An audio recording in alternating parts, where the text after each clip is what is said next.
You are now rocking with the hottest boxing podcast in the land. True Media Boxing Radio with your host, Coach Malachi Williams. True.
For the thousands in attendance and the millions watching around the world,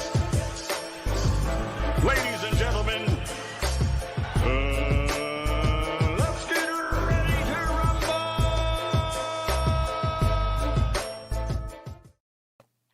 Yeah. What's up, man? It's our boy, Coach Malachi Williams in the building. We back. True Media Boxing Radio, man. We are back. Okay, just want to make sure you guys can hear me. You know, I had the TV on up here to my left, so I do that to make sure you guys can hear me. Look like we finna get some really bad weather right here in Florida. It's been cloudy all day. There's a storm coming through. They say it's a tornado watch. It is what it is, man. So I don't know, man. I'm hoping we can get through this show without the power going out. You get what I'm saying? What I'm gonna do? I'm gonna ask Al Heyman. You know what I mean? Because we do know these guys on YouTube, they do worship Al Heyman, a guy who they don't even see, the Invisible Man. So what I'm gonna do, I'm gonna thank Al Heyman off the rip. Al, you know what I mean? Okay, all right. Hold on, somebody just sent me a text. So what I'm gonna do, I'm gonna go ahead and thank Al Heyman now. Now, normally in times like this, people will thank God. They'll thank their deity, Jesus, Allah, Moses, Buddha, Abraham, Buddha, Lot, whatever, you know what I mean? Jesus, Yahshua, you get what I'm saying? Jehovah, a lot of times you'll do that. No, but on YouTube and the YTBC, these dudes thank Al Heyman first. True. You get what I'm saying? Listen, they gotta thank Al first. We gotta thank Al first. Everybody know that. Well, I guess I gotta be like everybody else and thank Al Heyman. Oh, Al, please, Al, don't let no tornado come through here, Al. Oh, Al, I hope we can finish the show today, Al. Al, I want to praise God, but I know that you are just so much more mightier than him, according to these niggas on YouTube, Al. You get what I'm saying? Of course, I'm being facetious. To this day. Really, though. True. Anyways. So, boy, let's get into the show. The boy, today going to be a good one. Since we have over 100 already, let's give everybody a round of applause.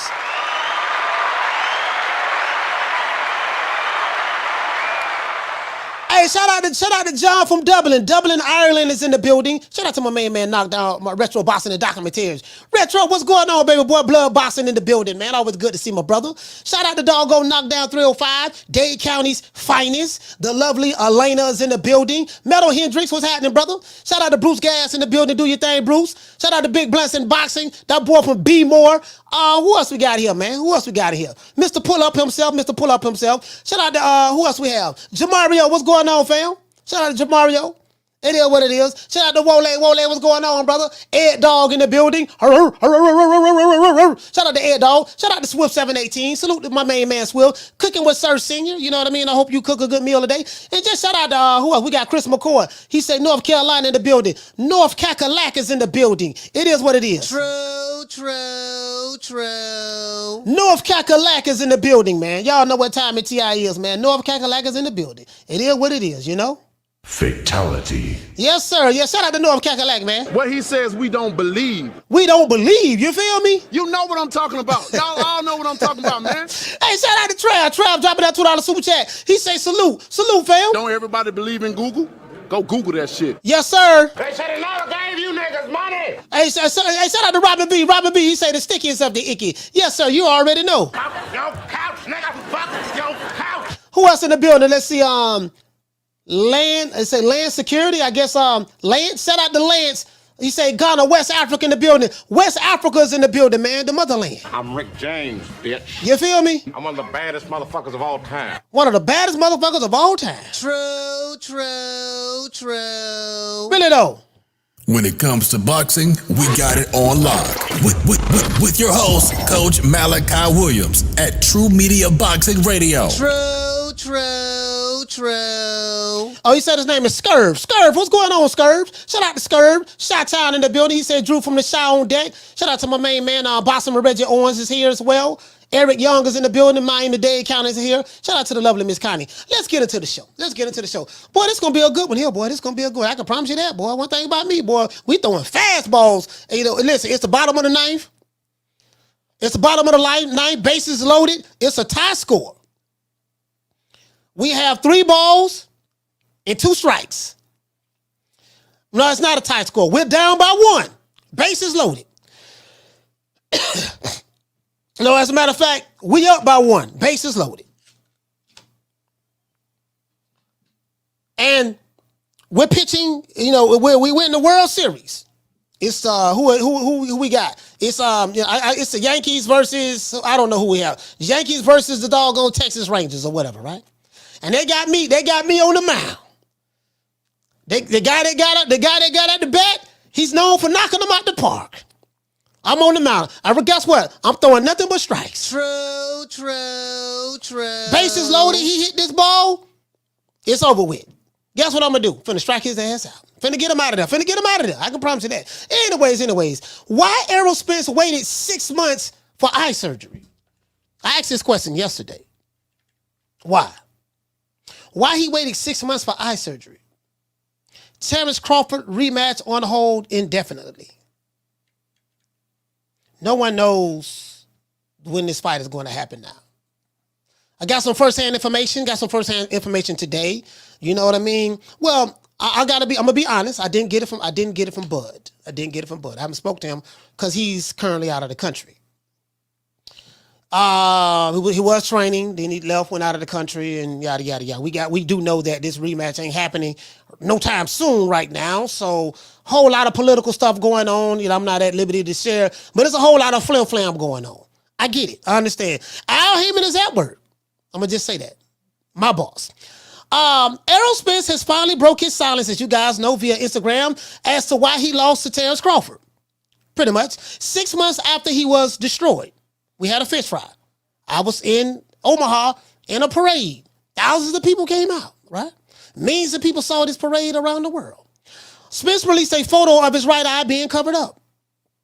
Apparently, he had cataract surgery. He had a Cadillac in his eye. See, not Cadillac, cataract. You know, but he had Cadillac in his eye, right? He had the Cadillac. You get what I'm saying? Anyways, apparently he had cataract surgery on his right eye. He made a post saying, "Why do you think I was hit with so many jabs and hooks?" See, once you say that, then that's the excuse. But I'm not going to beat him up on the excuse. I'm not going to do to the Errolsexuals what they have been doing, you know, for 5 years. See, what I notice about the Errolsexual community, when I say Errolsexuals, I'm not talking about fans of Errol Spence. If you are a fan of Errol Spence, you are not a Errolsexual. The Errolsexuals are the extreme man fans of Errol Spence. True. They the ones who go around threatening people. They the ones who go around saying they're going to put a magnum to your head. They the ones that say you better not come to the fight. And I got shooters. I'm going to do this and do that. You better watch your mouth when you talk about Errol. Those broke niggas. I'm talking about the Knick sacks. True. Nigga, you got $2.50 in your pocket. Yet you got the resources to pull up on somebody. Sit your ass down some goddamn well. Anyways, this is the excuse that he gave as to why he got beaten so thoroughly on July the 29th. I like to call that the funeral. And then after the funeral, you know, we have a fish fry. You know, like, I've been to several funerals, unfortunately, and when you go to a funeral, what they do is they have something called the wake. They have the wake, you know what I mean, before That's before the funeral. You know what I mean? Then you finally lay the body down to rest in the graveyard. They have something called the dinner. Well, we sit back and go eat, and all the people go. We go to a church and go somewhere, and we eat, and we just celebrate the life that we just buried into the ground. So when I went to Omaha, Nebraska, we had that parade. That was the burial. Apparently, this guy's Freddy Krueger. The nigga done rose back from the grave and he's back. True. Can't get rid of this nigga. Anyways.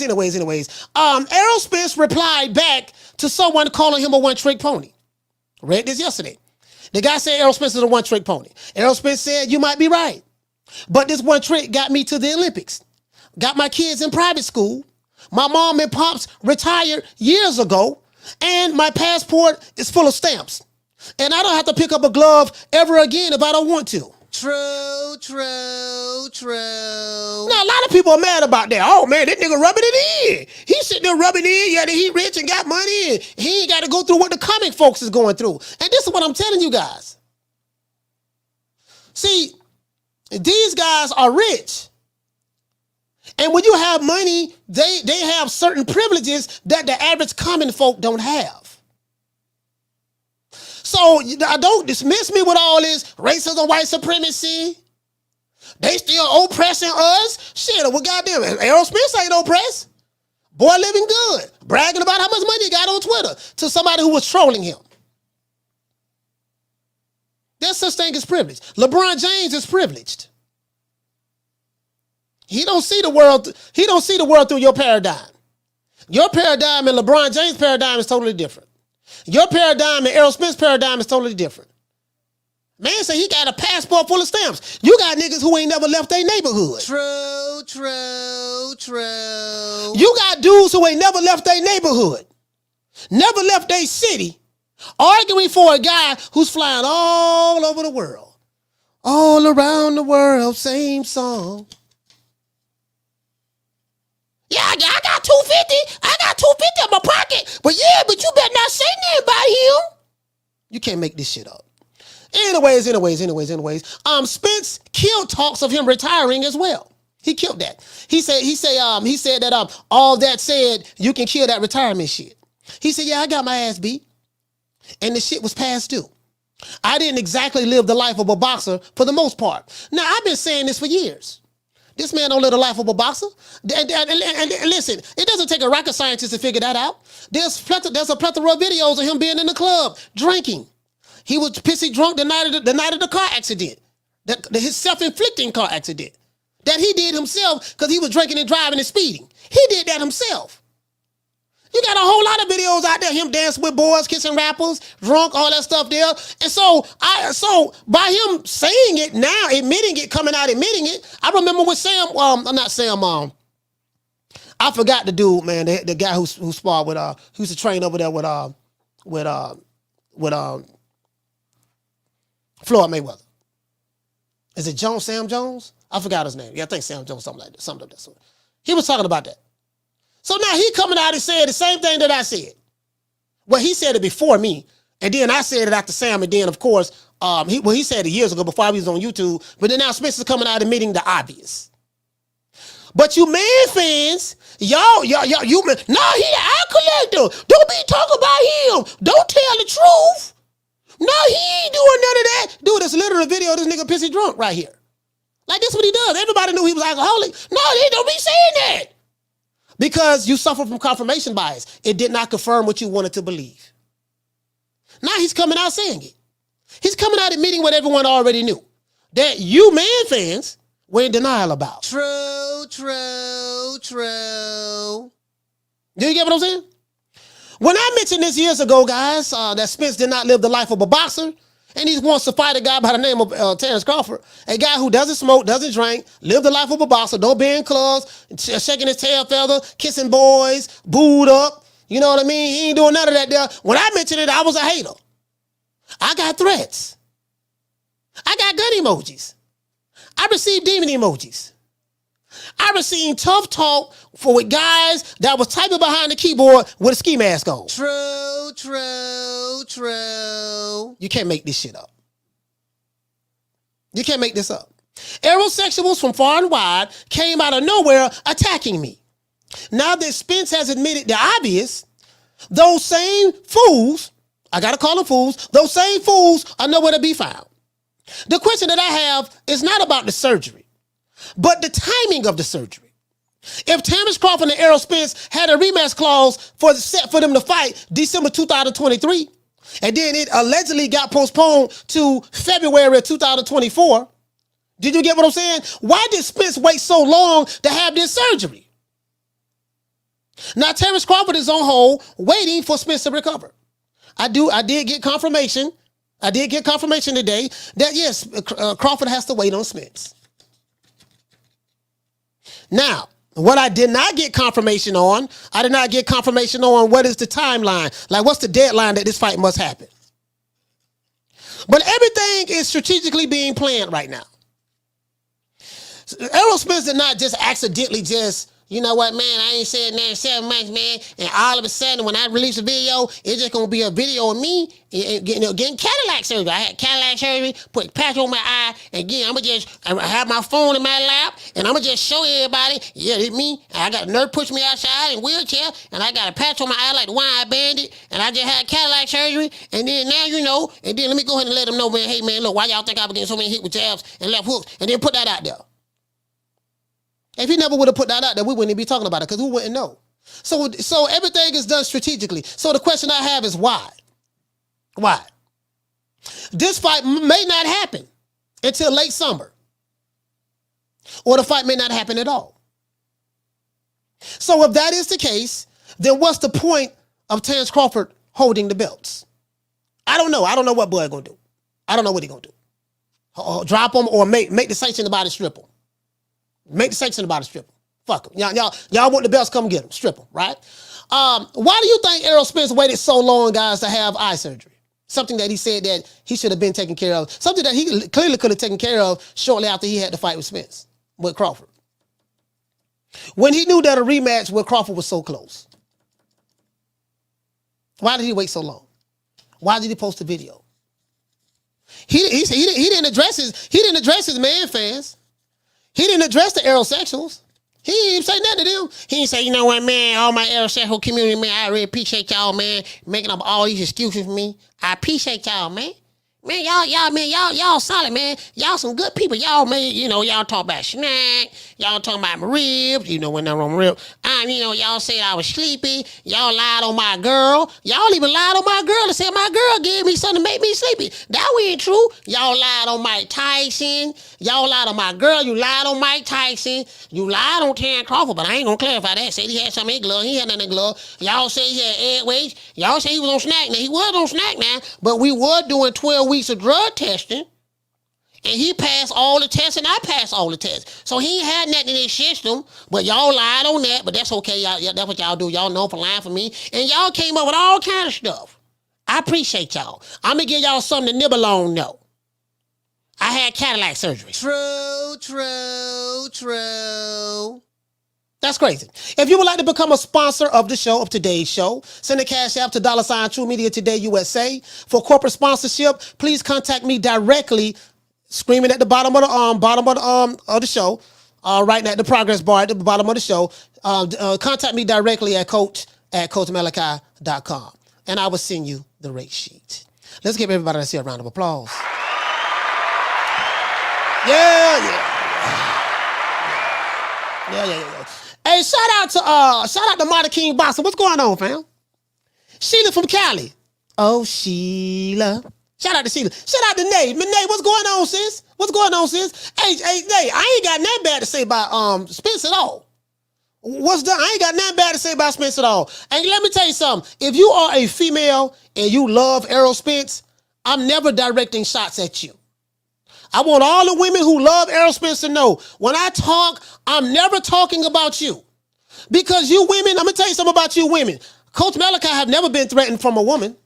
I ain't had no women call me, send me gutty. Say, I'm gonna send you gutty emojis. I ain't never had no woman call and say, nigga, drop the addy. I ain't never had no woman say, coach, you better not come to the fight. I ain't never had no woman say, I got shooters, homie. It ain't the female boxing fans, it's these man fans. True, true, true. Boy, these man fans can be so disrespectful at times.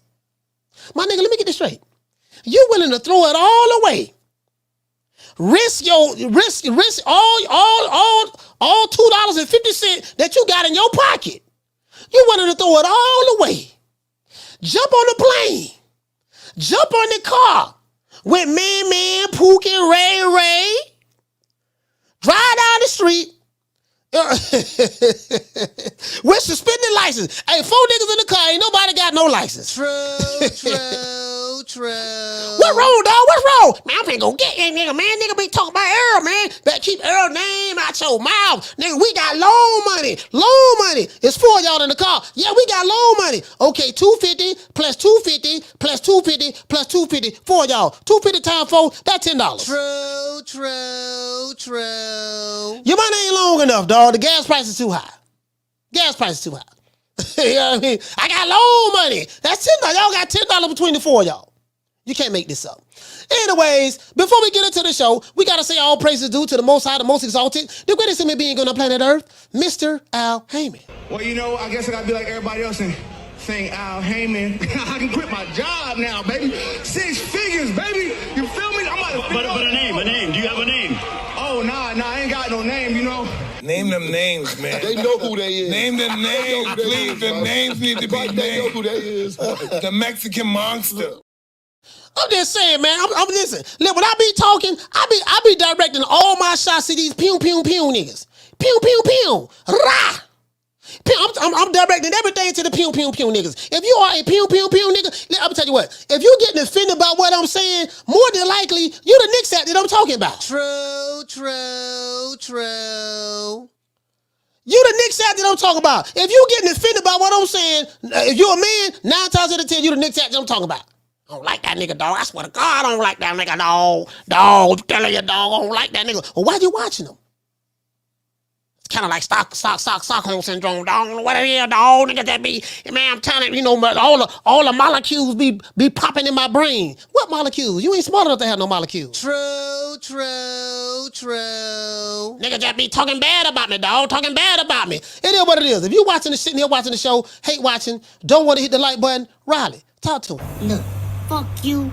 Fuck the plane you flew in on. Fuck them shoes. Fuck the socks with the bell on it. Fuck them cheap ass cigars. Fuck your yuck mouth teeth. Fuck your hairpiece. Fuck your chocolate. Fuck Guy Ritchie. Fuck Prince William. Fuck the Queen. This is America. My president is black and my Lambo is blue, nigga. Now get the fuck out my hotel room. And if I see you in the street, I'm slapping the shit out of you. Man, it is what it is, man. Yo, couch, nigga, fuck your couch. We finna get ready to drop these phone lines, man. But before we do, we gotta go ahead and let everybody know when it come to boxing, we running things. Yep, that's right. I'm running things. Cream corn. That's why they call me that. Smooth. I got more measure for your pleasure. Stick with me, baby. I'll have you farting through silk. And let a nigga mess with me. I'll jump on him. All 93 pounds of pure dynamite.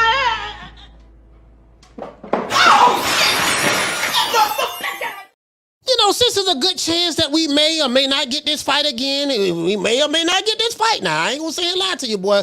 The people I talk to, they not as optimistic. They not optimistic anymore. They really don't know what's going on. So I don't know. Everybody trying to figure it out. Everybody trying to figure it out. So I really don't know, guys. But what I want to do, since it's a good chance that we may or may not get it, it is what it is. I'm not tripping. I have moved on. I moved on myself, you know what I mean, to be fair. You know what I mean? But I'm going to tell you something. I'm going to let you jitterbugs know something. If you a jitterbug, I'm going to let you know something right now. What the jitterbugs at? This for all the jitterbugs. If you are a jitterbug, this show is dedicated to you as well. If you're a jitterbug. What do I mean by that? I'm going to show you right now. Now, some of you jitterbugs, y'all may run up on an old coon out there, old dude, and y'all might be feeling yourself. Yeah, dog, I see this old dude, I'm finna whoop in the ass, whatever it may be. I'm gonna tell you something. If you a jitterbug and you run up on a man who look like, if you run up on a dude who look like this here, If you run up on a dude who look like this here, he got a nappy beard, his head nappy, and he looking at you like he haven't eaten a T-bone steak in 2 weeks. He hungry. If you see a dude looking at you like this here, leave that man alone. True. Nigga look at you like that, you in trouble. I just want to throw that out there. He looking like an old junkyard dog, looking like one of them bases from the 80s that he can snatch a transmission out of a truck with his bare hands. Leave that nigga alone. True. You know what I mean? If you see him looking at you like this here, with his head tilted to the side, beard nappy, head nappy, and he got it looking at you, he looking at you like this here, he like, yeah, I got you right where I want you at. Leave that nigga alone. True. If you see him looking at the audience like this here, and you just staring out there looking like you kind of scared, and he's sitting there looking like, yeah, boy, y'all don't messed up. Leave that man alone. What's the name of that song? I forgot the name of the kid. Leave me alone. Yeah, boy, leave me alone. True.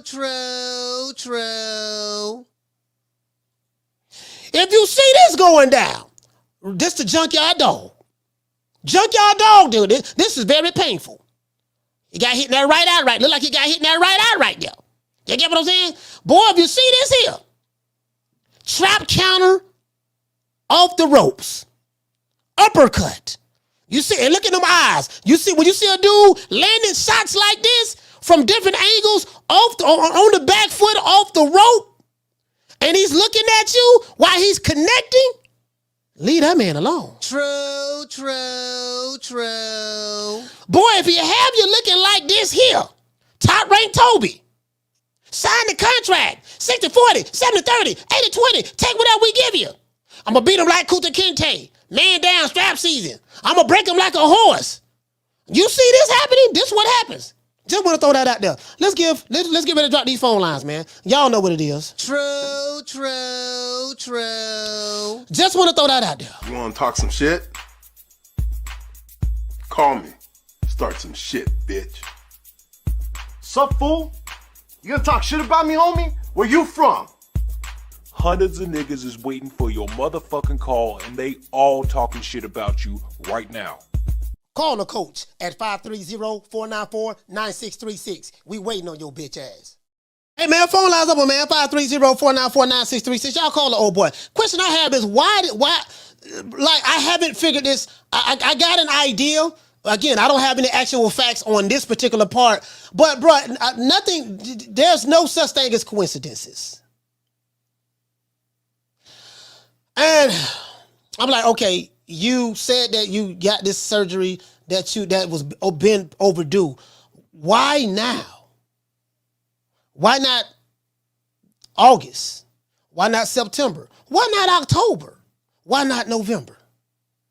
Well, he would fly around the world. You know, he would go around the world, man, and traveling and doing this and doing that. Yeah, I get all that, but like, why now though? And not only that, not only why now, but why post it to the public? Like, what are you saying? Caller, what's your name? Where you calling from? Martin from Oakland. Martin from Oaktown. Talk to me, fam. Yeah, Coach. I mean, I don't get, like, what's taking so long, like you said, about him waiting until now to get his eye fixed. I mean, did Bud fuck his eye up that bad that it took, 8 months to heal or whatever? I mean, that's the only explanation that, don't make Spence look like no punk, because otherwise it just seems like he ain't trying to fight that man and hoping that whatever, speculation they have for the rematch to take place is going to expire, because, man, like, it just don't make no type of sense. I mean, he don't want to let it go. He wants to get that big payday, but then he wants to drag his fucking feet on it unless he just realizes, man, Derek James ain't got no type of game plan against Crawford. Or, man, I need every, as much practice against lefties as possible to get me ready for this man, because that's how Bud's gonna fight him again. Yeah. I mean, man, like, he looking worse than D-Block right about now, Coach. I mean, don't be surprised if D-Block get cataract surgery. Just to buy him some time, coach. You gonna see D-Block on Instagram with a fucking taped up eye, and he ain't even gonna use a bandage. He gonna use like some duct tape or some shit, just to let you know it's extra serious. But it just don't let up, coach. I mean, we know I'm taking ass whoopings. I'm taking a couple of L's in my day. Never that bad, but it just looked like this man terrified, man. Man, I ain't gonna lie to you, man. I ain't gonna lie to you, man. When I look at this picture right here, I say, man, if you Al Heyman, you Derrick James, you say, man, god damn, man. Like, I'm looking at this picture right here, bro. Man, you sure? Are you sure? Not sure. Are you sure you want to run that back? Are you sure you want to run that back? I'm just saying, dog, now. Are you sure you want to run that back? We can buy you some time now. Like right here, I see that fist right there hitting him. He got punched in the nose and in the eye right. Look, he got hit in the eye right there. So if you look at that right eye, where that fist just got through punching that, that's probably what it was. That's the picture right. That's the shot right there hitting the eye. The eye collector. He the eye collector. Hey, coach. The eye collector got his eye collector. You know what I heard them Errolsexuals are saying during our fight? What's that? They were hollering, Tony Weeks, where you at when we need you? Tony Weeks. Hey, I was just saying, man, it is, man. Hey, shout out to Barry, man. Salute to you, fam. Old Town, stand up. What's up, coach? Yeah, man. Hey, I'm just saying, man, like, hold on now. You show. Are you sure? You sure you want to run it back, dog? Dog, hey, look here now. Wait a minute now. Are you sure you want to run it back? Yeah, man, I want to run it back. Man, are you sure? Did you see that trap counter uppercut off the ropes that he caught you with in the 7th round? You sure you want to? And guess what? He carried Spence to the 9th round. He carried him. I'm telling you, he carried him. Okay, this is what I'm saying. And I said this before in the show. One of Crawford's coaches betted a whole lot of money on the 9th round. 9th round knockout. Sources say. Caller, hold on. Sources say that one of his coaches betted a lot of money on the 9th round. Miraculously, the 9th round, Errol Spence got stopped. True. I'm just saying, sources say. Sources. You know what I mean? Sources say. According to reports, right? You know what I mean? That's what they all like. Y'all like sources say? Okay, cool. Caller, what's your name when you calling from? All right, look like the caller hung the phone up. I said, caller, what's your name when you calling from? Look like he hung the phone up. All right, cool. Caller, you can call back. Shout out to Cord Hill. Hey, okay. Look like we got a cash app, y'all. For dropping that quarter of a bam dub on your boy. Hey, Leroy. Super chat received. Hold on, guys.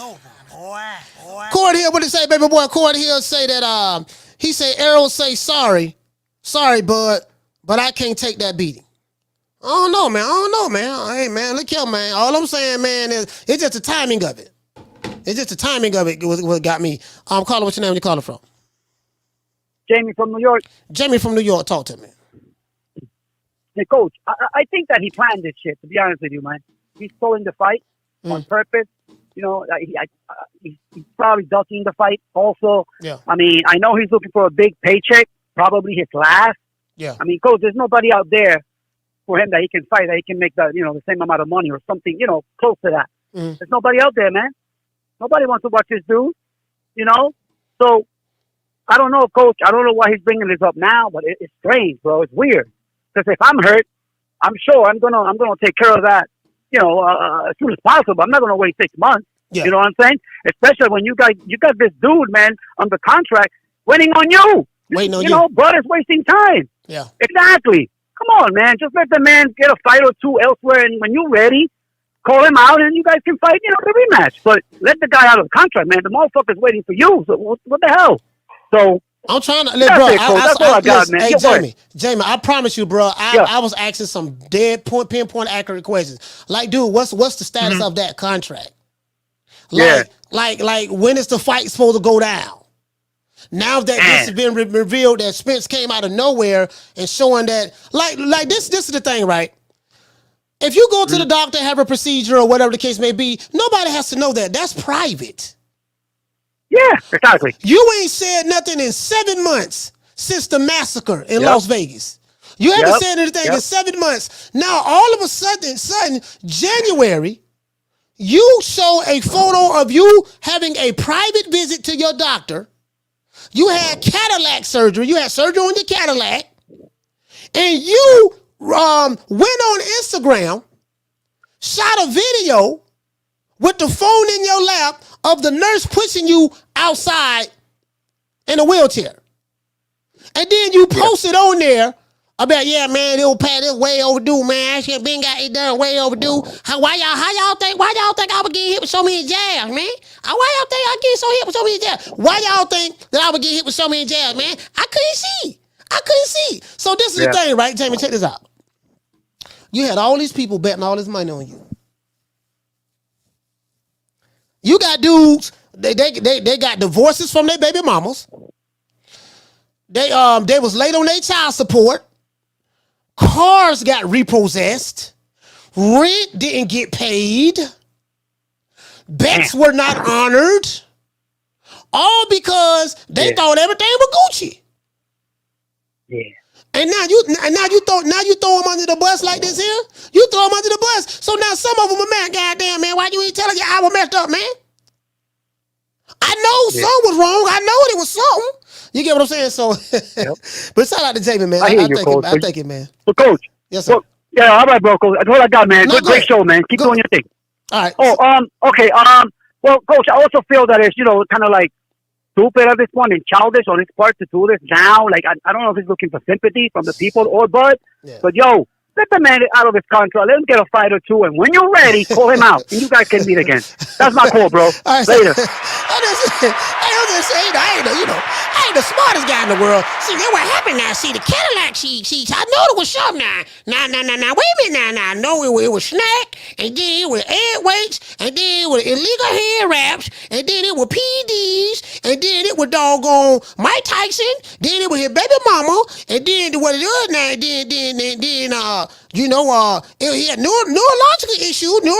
We heard it, doctor. Neurological issue. I'm calling. Hold on. And then now we got Cadillac. We had Cadillac surgery. Cadillac. You can't make this shit up. Caller, what's your name when you calling from? Coach, it's Eric Young from Miami. Eric, man, from Miami, man. Talk to me, fam. Dade County. Man, hey, look. I think he did that shit for sympathy, Coach. And then, he couldn't just leave it at, oh, you was a better man. So, he had to wait 6 months, let everybody make the excuses. And then he didn't even use not one of the excuses that anybody made. Mm-hmm. His excuse was the eye test. And then, what made it even worse, I seen on Twitter yesterday. Did he pass the eye test?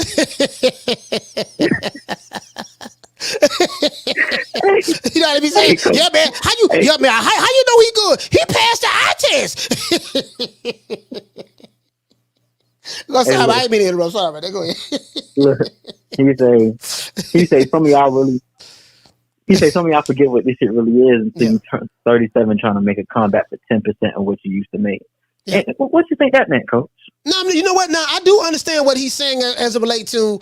No, he's saying that, hold on. He said that on Twitter about some of y'all don't know what it is until you trying to. He said some of you guys forget what this is for. He's just saying, listen, man, you fight for money. You're trying to make as much money as you can to take care of your family. And Errol Spence did a wonderful job in that. I'm not even knocking that. He did a wonderful job in that. I don't have anything bad to say about that at all. I just question the timing of him releasing this video and this video. Like, I'm trying to figure out why now? And guess what? If you go to a doctor privately, why did he feel the need to let me release this private video of me getting rolled out of the hospital with a patch on my eye, and then I'm gonna discredit the guy who beat me? You say good win by him in one breath, but it was kind of like a backhanded compliment, because then you say, well, why y'all think I was getting hit? I couldn't see, so why y'all think I was getting hit with so many jabs and hooks? So now you taking away from his victory. So now you got some Errolsexuals, some man fans online. Yeah, man, see, Crawford don't get no credit for that. He be the one-eyed dude. Okay, so, but this is the same guy that y'all gave credit for when he beat Kell Brook. Kell Brook came down 2 weight divisions. Remember, he left the welterweight division, moved up to fight doggone Triple G at 160. Then he had to come back down on two weight divisions back to 147. And then guess what? That was after having surgery on his eye for a broken orbital bone. So he gets credit for that in one breath because that's your guy. But then Crawford can't get credit for what he did to Spence. You can't make this up. But go ahead, Eric. I'm gonna let you wrap it up, man. Go ahead. Hey, look. Hey, and then I sent you the video earlier when he was in the video with the Pivot podcast talking about, we see that you had cataract or whatever, and you were supposed to fight Manny Pacquiao. You talking about the torn retina, the retina. He had a retina surgery with with retina. Oh, you got the torn retina, and you're trying to fight Manny Pacquiao. Yeah, I'll fight him. Oh, so are you saying you better with one eye than he is with 2 eyes? So now you flip the script with Bud. Yeah. Coach these, man. Yeah, I got it. Flat. You don't even got to run them over, coach. All right, well, shout out to Eric, man. Salute to you, fam. MIA, stand up. Dade County. The stickiest of the icky. You want to smoke with the old boy Rick James? I'm sitting here, bro. I'm looking at this, man. I'm looking at this picture, and I'm like, man, if you Al Heyman, and listen, Al Heyman is a genius. All right, again, I'm gonna say Al is a genius. I'm gonna tell you why. Because he did a really, really good job in controlling YouTube channels, pushing, making sure that he was able to, get the information out there. The propaganda. He did a wonderful. I'm gonna give all the credit to Al, and stuff like that. And and Spence do have a cult-like following. Again, I'm never talking about the women. If you're a woman, you're a man fan if you're a fanboy of a fighter, if you're a woman, I ain't got no problem with that. The problem I have is some of these dudes, they just be taking it too far. Hold on. They be taking just a little too far. You know what I mean? So it's like, Look here, dog. Look, look. Like, I'm just being honest with you. Like, he's not going to beat this guy. It's not going to beat this guy. Not that junkyard dog from Omaha, Nebraska. And then what do you listen? If you remember what I said after that fight, I say, dude, all the stuff that when I saw every time I saw Crawford hit Spence, every time he heard he was top ranked Toby from these Wakanda YouTube channels, he was top ranked Toby. He was a slave. His mama, she talked about his mama, talked about his girl, talked about his kids. He dumb. He don't make smart business move, this and that. Like, he beat this man. Like, look at this picture. He beat this man for all of the ridicule that he suffered for those 5 years. That was a top-ranked Toby ass whooping.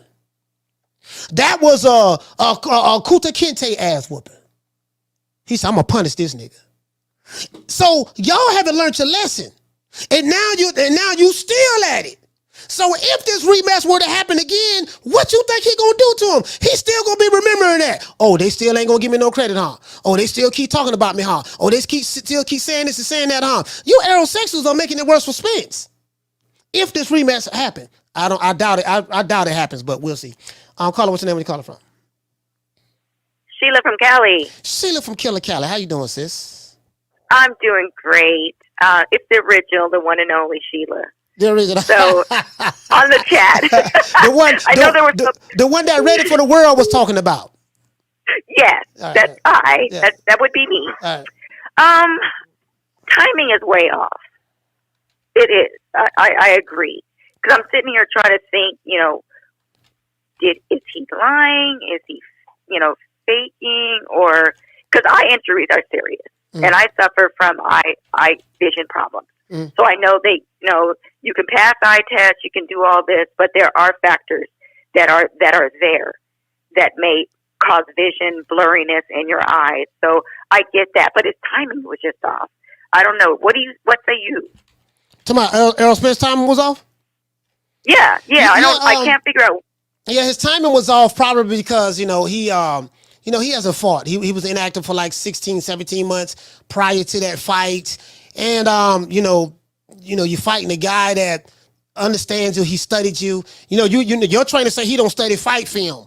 I don't be studying nobody, man. I don't study other fighters. And then you got Bomac, Red, and Saul. They've been studying your ass since you've been in the Olympics. They like, boy, we ever get this pork chop in the kitchen, we gonna fry his ass up and serve it. Yep.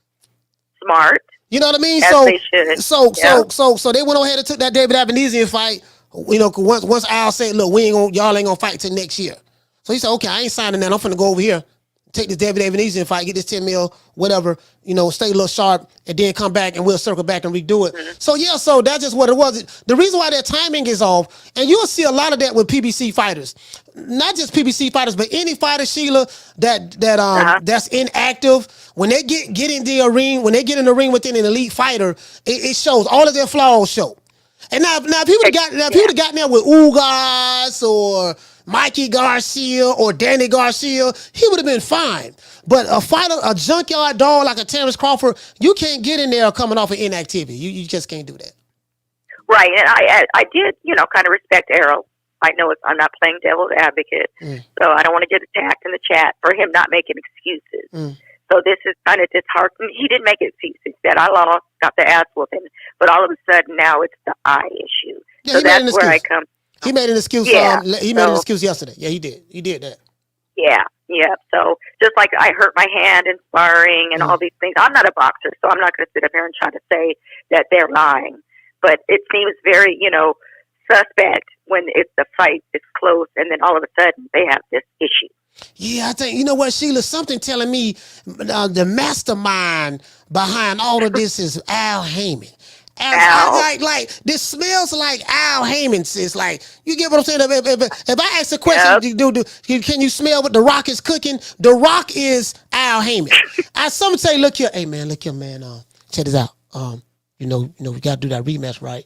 But what I need you to do, I need you to go have that Cataract surgery. You know the Cataract surgery? Cadillac? Yeah, go to Cadillac. Go ahead that Cadillac surgery, man, and go get the Cadillac fixed, and then I'm gonna buy you some more time, dog, and we'll probably try to have this fight later on in the year. Let's try to wait till Crawford turn about 37. Maybe we can, if he maybe we can get it, maybe we can get that worked out or whatever. But right now, dog, I don't think you should go back into that. I'm thinking this is Al Heyman. This is smell like Al Heyman. And that makes sense because he's a master, though. I'm gonna give it to him. I'm not. He's kind of genius. I don't know if that's the word to use, but he's looking ahead and he's very smart. So that could be the reason. I didn't even think of it that way. But yeah, Al is very smart. So who knows if this fight's ever going to happen? Yeah, I just hope Errol will. I don't know, man. Yeah, I hope I just hope Errol doesn't have eye problems, the same problems, for the rest of his life because of the accident and whatever, the lingering effects of that. So that's all I had to say, Coach. Thanks for taking my call. All right, shout out to Sheila. Killer Cali, stand up. I'm just saying now, you got to get the Cadillac fixed now. See, this for everybody that's out there. You got to get the Cadillac fixed. You know what I mean? So I ain't mad at my brother Errol Spence for getting the Cadillac fixed. Something you got to get the Cadillac fixed. Man had Cadillac surgery. Yeah, man, I got to fit my Cadillac, man. Got to fit my Cadillac now. My Cadillac, you know what I mean? Some of y'all don't know nothing about no Cadillac. Y'all don't know nothing about that. Y'all know what the fuck I talk about when I say these things. You get what I'm saying? So y'all got to know what time it is. They should have never gave you niggas money. Should have never gave you niggas no money. You should have never gave you Nick Sacks $5. Boy, y'all done went up from a net worth of $250 to $5, and y'all don't know how to act. I'm Rick James, bitch. Really though? I'm one of the baddest motherfuckers of all time. Really though? Caller, what's your name when you calling from? What up, Coach? It's Coach Eddie from the ATL. What's happening, brother? Coach Eddie from the ATL. Hey, you touched on it a little bit, kind of what I was going to hit on a little bit. This is very, very goddamn strategic move by Errol Spence. Yeah. So it's kind of like, on a barbecue grill, you think the fire's going out. All Errol Spence did was just put some lighter fluid back on it, just to goddamn to flame everything back up. Once everybody seen that iPad, every channel talking about Errol Spence. It went right back. They like post-traumatic syndrome. They went right back to one day after the fight. Oh, you see? He it was 1,000 excuses. 8-9 hours arguing with H Buddy them. I see the contract. Hey, I mean, hey, Coach Eddie. Again, listen. I'm not down in Errol Spence. I'm not down on him at all. I understand he had to do what he had to do, but bro, like, why post that? Dude, like people, like you had a good run. You had so many channels riding for you. They was riding and, they was pissing Bud off, but they was riding. They was saying so much stuff and they was running cover for you. They ran a whole lot of cover for you, right? And then, bam, 6 months later, you come out of nowhere. You have cataract surgery on your right eye, and then you put down, yeah, man, or I couldn't see out of the eye. Why you think I was getting hit with so many jabs and hooks? Like, dude, you didn't like. Why you still? Oh my God, this smell like Al Heyman. What say you? It's genius. It's smart because all this is going to do is giving everybody. I'm gonna tell you what the play gonna be. What's that? Errol Spence gonna come back. He gonna fight Keith Thurman. He ain't gonna fight Terence Crawford next. So Terence, he gonna kind of let him out of the contract. Hey, look here, man. I just came off of eye surgery. I need to warm up. You go ahead and I wouldn't be surprised if Bud. I wouldn't be surprised if Terence, Bud, and Errol Spence already talked about this already. Hey, look here, Bud. What I'm gonna do, man? I'm gonna have this iPad. We're gonna get the Knicks back to go arguing back and forth online again. I'm gonna knock Keith Thurman off, and then we'll fight again around November or something, and then that'll be it. Because right now they're trying to find somebody to pay for the fight, and all this doing right now is saying, well, look, this is gonna get us to buy the fight again. Because everybody will be like, man, he won 100%. He had cataract. He couldn't see, so that's why he lost. So all this is doing is just building up the next fight. They gonna fight again, but I don't believe it's gonna be the next fight. I believe it's going to be a little bit later because Errol Spence will be like, I need to tune up. You know what I'm saying? Bud, and Errol Spence will be like, it ain't fair for Bud to have to wait on me. So Bud probably going to get him a little, stay busy fight. Errol Spence going to get him a tune up. And then once Errol Spence beat Keith Thurman, they'll be like, oh, he back. He back. He back. Bring Bud on. And then here we go. Part 2. And you sound like a parent. You sound like a parent. He back. Bring Bud on. He back. You know what I mean? I said that's what's gonna happen, coach. That's what's gonna happen. He breaking ribs. Like these niggas boy be arguing all day, 10, 11 hour line. He breaking ribs. He the eye collector. Crawford too slight to ass. He too late to it's like they so damn feeble-minded. Like you, oh my God, bro. Coach Ed, I'm gonna let you wrap it up, bro. Hey, I think it's genius. I think Bud and Errol Spence already talked about it. They already know what the play is. They already say this is what we gonna do right here, and we're gonna get paid again. He said, look, Bud, I know I can't beat you, man, but at least you can get paid again. So, well, all right, that sounds like a good move. Go ahead and do that, dog. All right, shout out to Coach Eddie, man. Right, Coach. Salute for 18 stand up. No, that ain't what happened. That ain't what happened. I can tell you, I can damn near guarantee you, Bud ain't in on this one. He ain't in on this one. I'm like, he's not too thrilled. From what I'm hearing, he's not too thrilled about it. But yeah, he not in on this one. See, this is bigger. Let me tell y'all something. This is bigger than Errol Spence and Crawford. This is really between Al Heyman and Crawford. Y'all totally missed that. This is bigger than Errol Spence and Terence Crawford. This ain't about Errol Spence at all, really. This is about Al Heyman and Terence Crawford. I'll let y'all digest that for a little bit. Caller, what's your name? Where you calling from? What's good, Coach? This is boxing historian out in Seattle. Boxing historian, talk to me, fam. Yeah, I want to say something, man, with this Errol Spence injury. Go ahead, man. Go ahead. You can talk. This cat, bro. Like, I mean, and you know what? And this is funny because, coming to find out, because I was speaking to somebody the other day, and he told me that he spoke to representatives of PBC or no, he spoke to the fighters, right? And they said that, look, Al Heyman really he does influence them, but if they want the fight, they can get the fight done. It's up to the fighters. So Errol Spence, if he wanted to fight with Terence Crawford all this time, he could have had this fight. Of course, we understand this shit with the with the car accident and all this other stuff and all these misdemeanors and car wrecks and all this other stuff. But I mean, you get your ass whooped by Terence Crawford. Your jive fucked up again, fucking with this dude with that jab, that hook. All right, and then you wait 8 months later to show the world that you have a cataract in your eye. Like, bro. Like, what kind of hoe ass shit is this, bro? I mean, and my thing is, I think. Look, I'm gonna say this right. I can understand guys thinking that it's a brilliant move from Al Heyman to advise him to do this stuff, but I don't think he understands that people looking at this shit is gonna look at you as a hoe, bruh. Like, I mean, most people are gonna look at you as a coward, and then at the same time, this is killing the energies for any level of rematch with Terence Bud Crawford. He already beat your ass before, so you're saying 8 months down the line, your eyes busted up still to this day? Like, nigga, go retire. Get the fuck out of boxing if it's that hard, bro. No, man.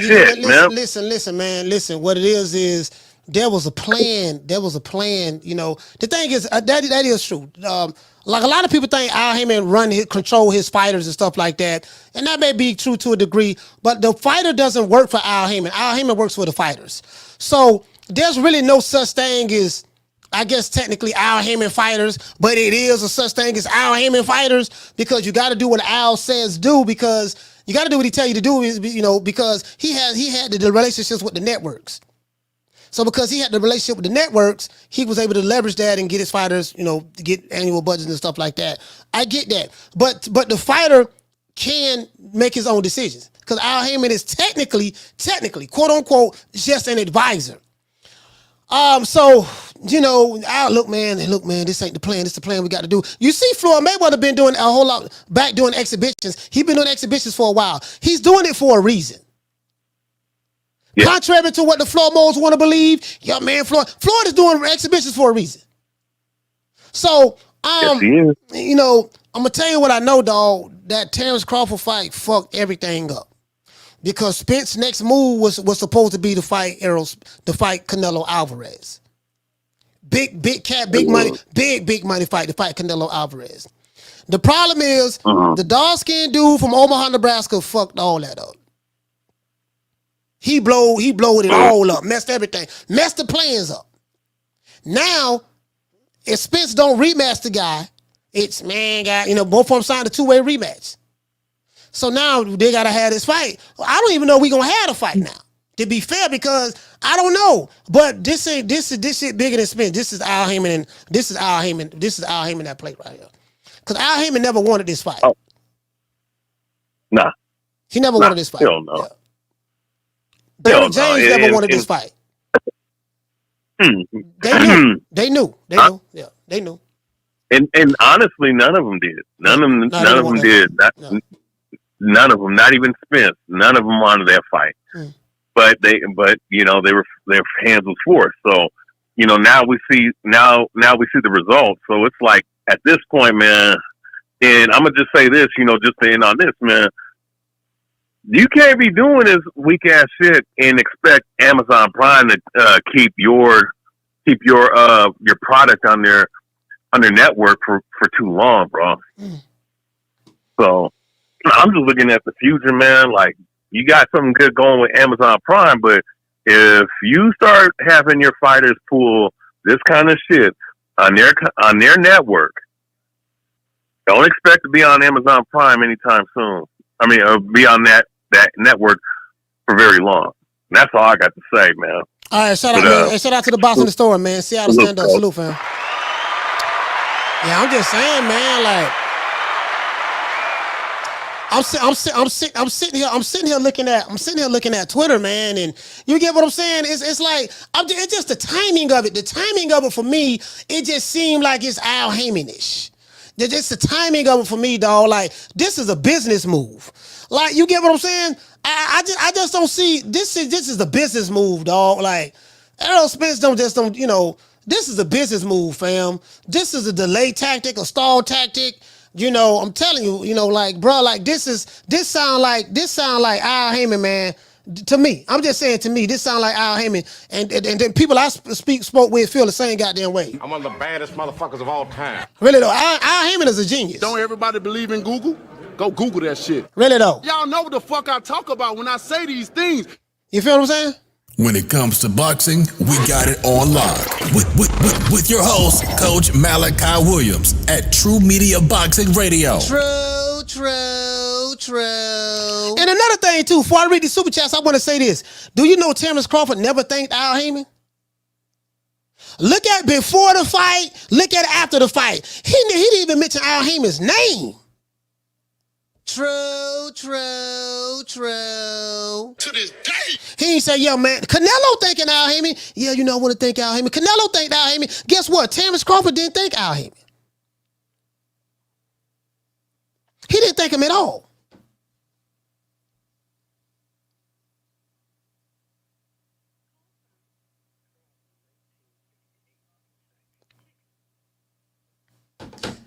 Caller, what's your name? Where you calling from? What's up, Coach? Crosby, 1968 from Sacktown. Crosby from Sacktown. Talk to me. Hey, you just hit on something. So Crawford, he can't fight anybody. No belts involved or anything based on that contract, from what you understand. No, he can't fight nobody. And Spence can't fight nobody. Wow. So basically, they have to fight each other or no one, unless they just rip up the contract. Yep, unless they can get the contract be null and void or whatever. That's why I'm asking. Look, what is the deadline? Like, what is the deadline for this fight has to happen? Because you just can't have a contract that says, okay, we got to fight each other, and there's no deadline. It's just, okay, the rematch gonna happen 2030. 2030, that's when the rematch gonna happen. So Crawford, you're gonna be, let's see, you 36 now, you're gonna be 42 years old, and I'm 33, and I'm gonna be doggone, I'm 33, and I'm gonna be doggone 39 years old. Well, Spence is going on, yes, I think Spence will be 34 this year, and Crawford will be 37 this year. You get what I'm saying? So that's what it is. So when people say, well, Crawford need to go fight this guy, that guy, he can't fight this guy and that guy. He's under contract. Right. That's crazy.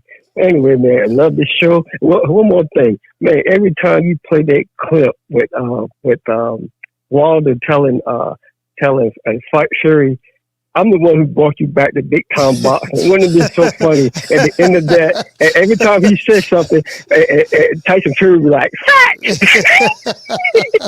Like, peace, coach. All right, salute, great show as always. All right, salute, fam. Hey, let me go ahead and hit the super chats out the way, man. Sorry about that, guys.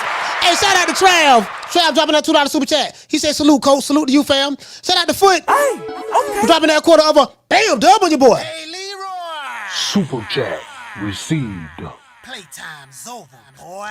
Hey, what to say, Foot? Foot say, I wonder did Errol I get messed up by Bud? I'll let you come to that conclusion. According to this picture. Now, I'm going to tell you something now. You guys do know I am a YouTube detective. I watch plenty of Ben Matlock, Magnum P.I., Hawaii 5-0, Hill Street Blues, Kojak, The Mob Squad, Inspector Gadget. You get what I'm saying? Law and Order. Miami Vice, New York Undercover. I've seen a whole lot of, detective shows. And I'm going to tell you something now. According to Exhibit A, I think this right hand, which is a jab, might have something to do with the Cataract surgery. True. I just want to throw that out there. Shout out to doggone Mella Hendricks. Hey, okay. We're dropping that quarter of a bam dub on your boy. Hey, Super chat received. Playtime's over, boy. Mella Hendricks said, with all of these setbacks, how is Spence going to have time to improve? He's not going to improve. That's $1 million question right there. He's not going to improve. The IQ gap was huge. The only reason I want rematch is getting to the bag again. He's not going to improve. Those are the facts. He's not active enough. He's not. And then he keep having setbacks. He's not going to improve. Now, again, as long as he stay on PBC Island, fight another Ugas. Now, you know what you do now, Ugas. When you get in there now, just get in the high guard, just sit there now. Sit there, get in the high guard, and, and let him beat you up. So you get what I'm saying? You can do that. But, it is what it is. Shout out to Quentin. Hey, okay. We're dropping that quarter of a bam dub on your boy. Hey, Leroy. Super chat received.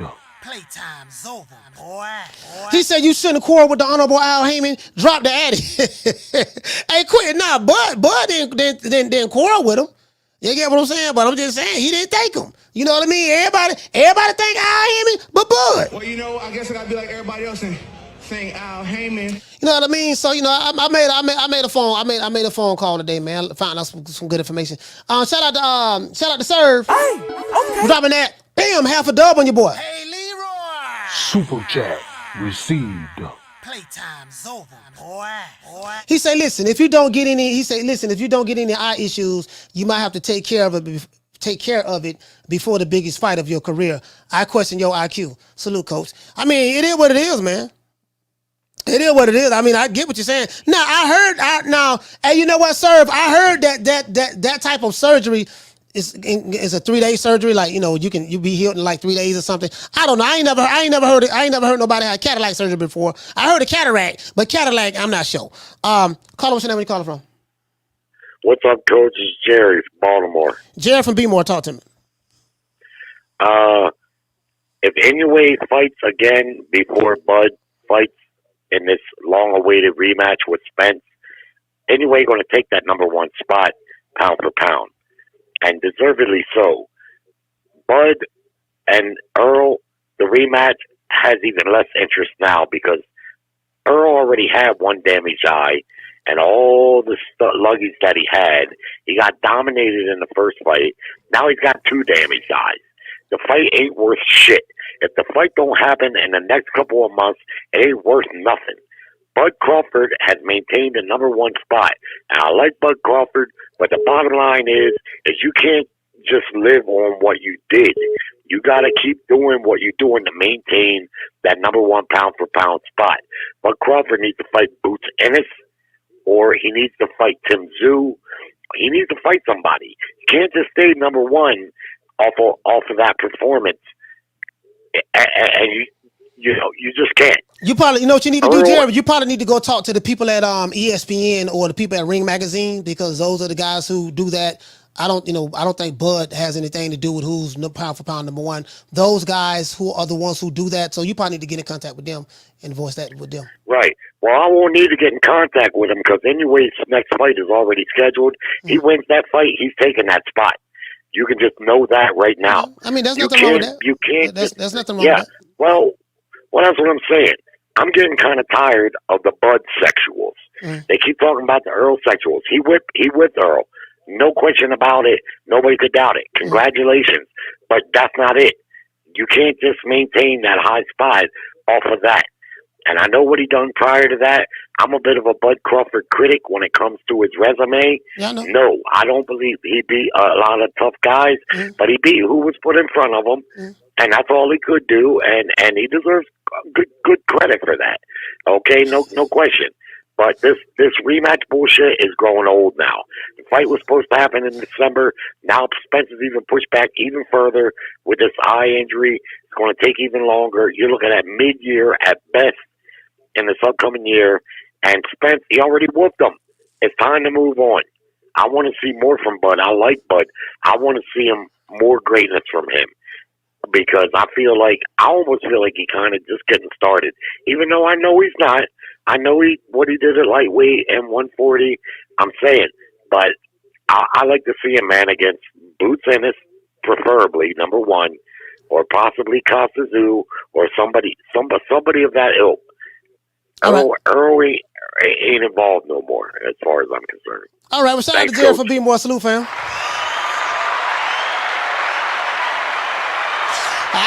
Oh Lord, boy, Jerry came in there. I'm tired of goddamn Bud. Why he got to be number one pound for pound? And New Way got another fight coming up. Let me tell you something now. Now he don't have to fight nobody. Get what? I'm tired of these Bud sexuals now. They get on my doggone nerve. You feel me? Cocaine's a hell of a drug. I'm just saying now. Now I'm just, you know what I mean? I support Bud, but I'm just, I get it. I understand. I know. Trust me, I get it. I do get it. Anyway, shout out to Side Town dropping out $2 super chat. He said, I have cataract surgery tomorrow. Wish me luck. All right, man. I hope everything work out, man, with you and the caddy, man. You get what I'm saying? Salute to you, fam. True. Tired of that nigga pound number one. Why he got me pound? He ain't fought fought nobody. You get what I'm saying? You know, and the new way gonna take that spot. Okay, that's fine. You know, they're gonna take a spot. Yeah, they need to hurry up, and they need to hurry up and do it now. Cause I'm. Hey, Carla, what's the name? What you calling from? Yes, this is the Prophet Blood from Gainesville, Florida, my brother. Blood from Gainesville. Talk to You see what it is, my brother. Both Cadillac Mac poisoned the brother Spence drink, in which Cadillac Mac implemented a substance that attacks the cataract, and then put in place with the substance that counteracts the egg weight. The costume fabrication interacted with the dominant gene and implemented power within the recessive gene, my brother. This, my brother, saps the power from the eye of the tiger and transforms the dominant gene into that of the eye of the kitten. The activation of the Errol Spence Jitterbug curl was therefore transformed into an afro, my brother. The aphrodisiac juices were then transmitted into Crawford's dark skin, which enhanced the spiritual essence given to the black man from his ancestors, my brother. This is 500 times the power of anti-steroid. To shorten it up, Errol Spence was stripped of his aphrodisiac juices. Proof is in the pudding, and the lack of lust is in Errol Spence afro at the conclusion of the fight proves the prophet's point, my brother. hey, blood. You know, see, brother. See, tell you what it is now. See, brother. See, you make a valid point, but what you fail to realize is when x times square equals pi, it removes certain denominators as it deals with the peripheral vision of the diameter of the circumference, my brother. Now, when I sit back and correlate certain metaphors within the diabolical scheme of reality, my paradigm shifts to the third degree, which suffers certain peripheral visions from the side view of the algorithms of YouTube, my brother.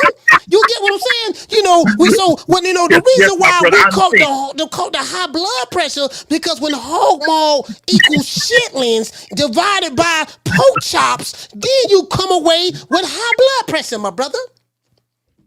And pocket cheese syndrome. The hog head cheese sandwich on my cousin's side that stood at a 45-degree angle, you get what I'm saying? Which allowed me to go half on a Nick shack with my homeboy Man.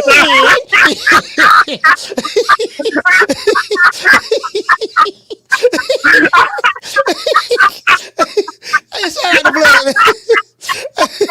Hey, shout out to Blood. Hey, Blood, I'm all at you, man. Blood,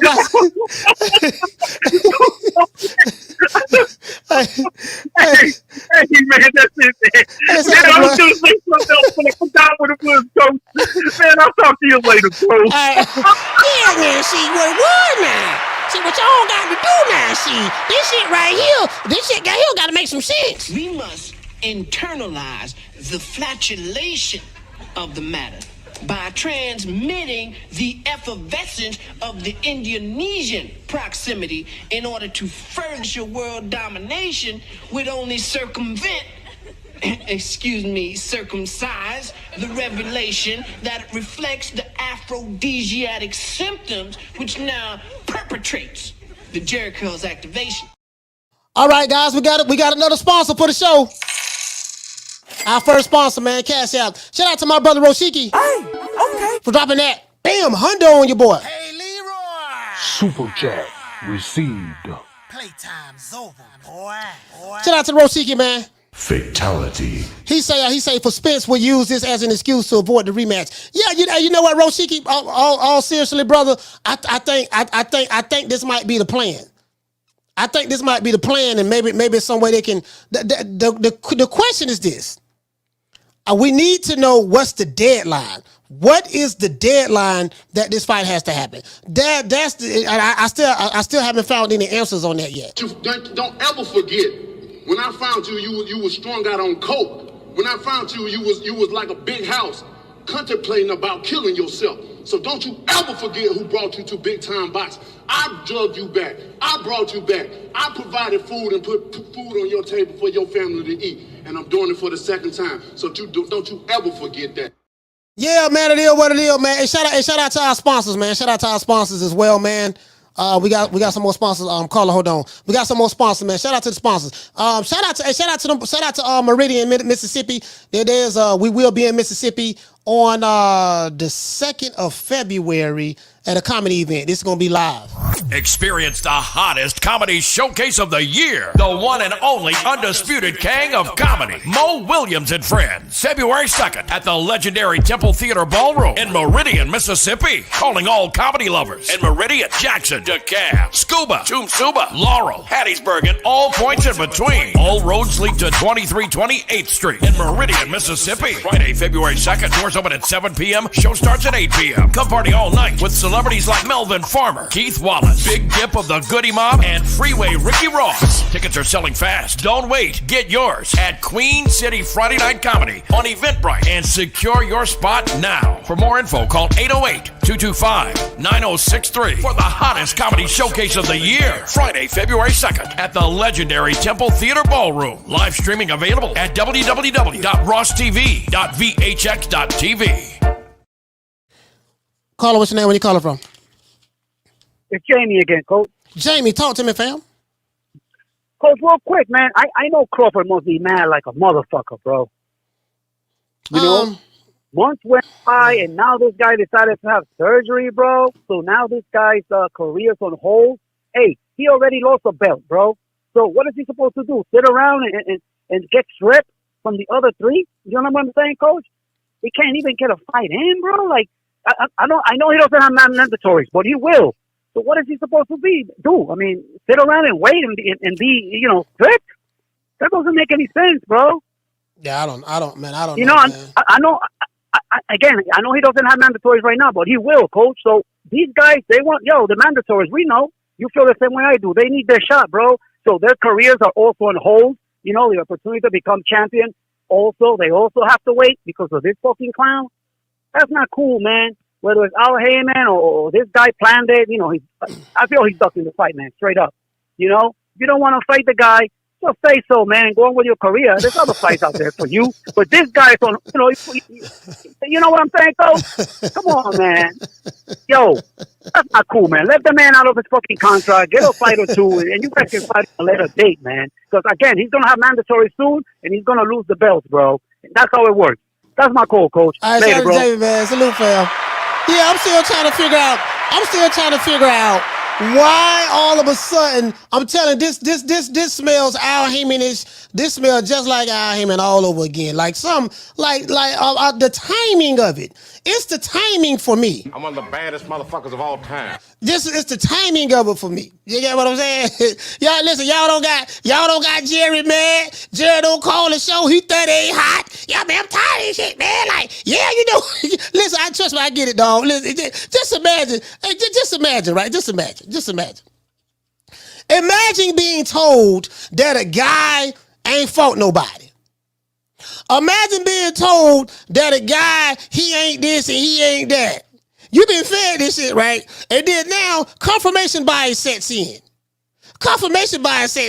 Yeah, well, you just start to believe anything that confirm your dislike for this guy. And then, you start believing all of the propaganda, right? Then hands and foots get put on the dude that you thought was gonna win. You lose all this money, and you haven't accepted the reality of the situation. You still mad at the other dude. The other dude is under contract to fight Errol Spence. Errol Spence is under contract to fight the other dude, Terence Crawford.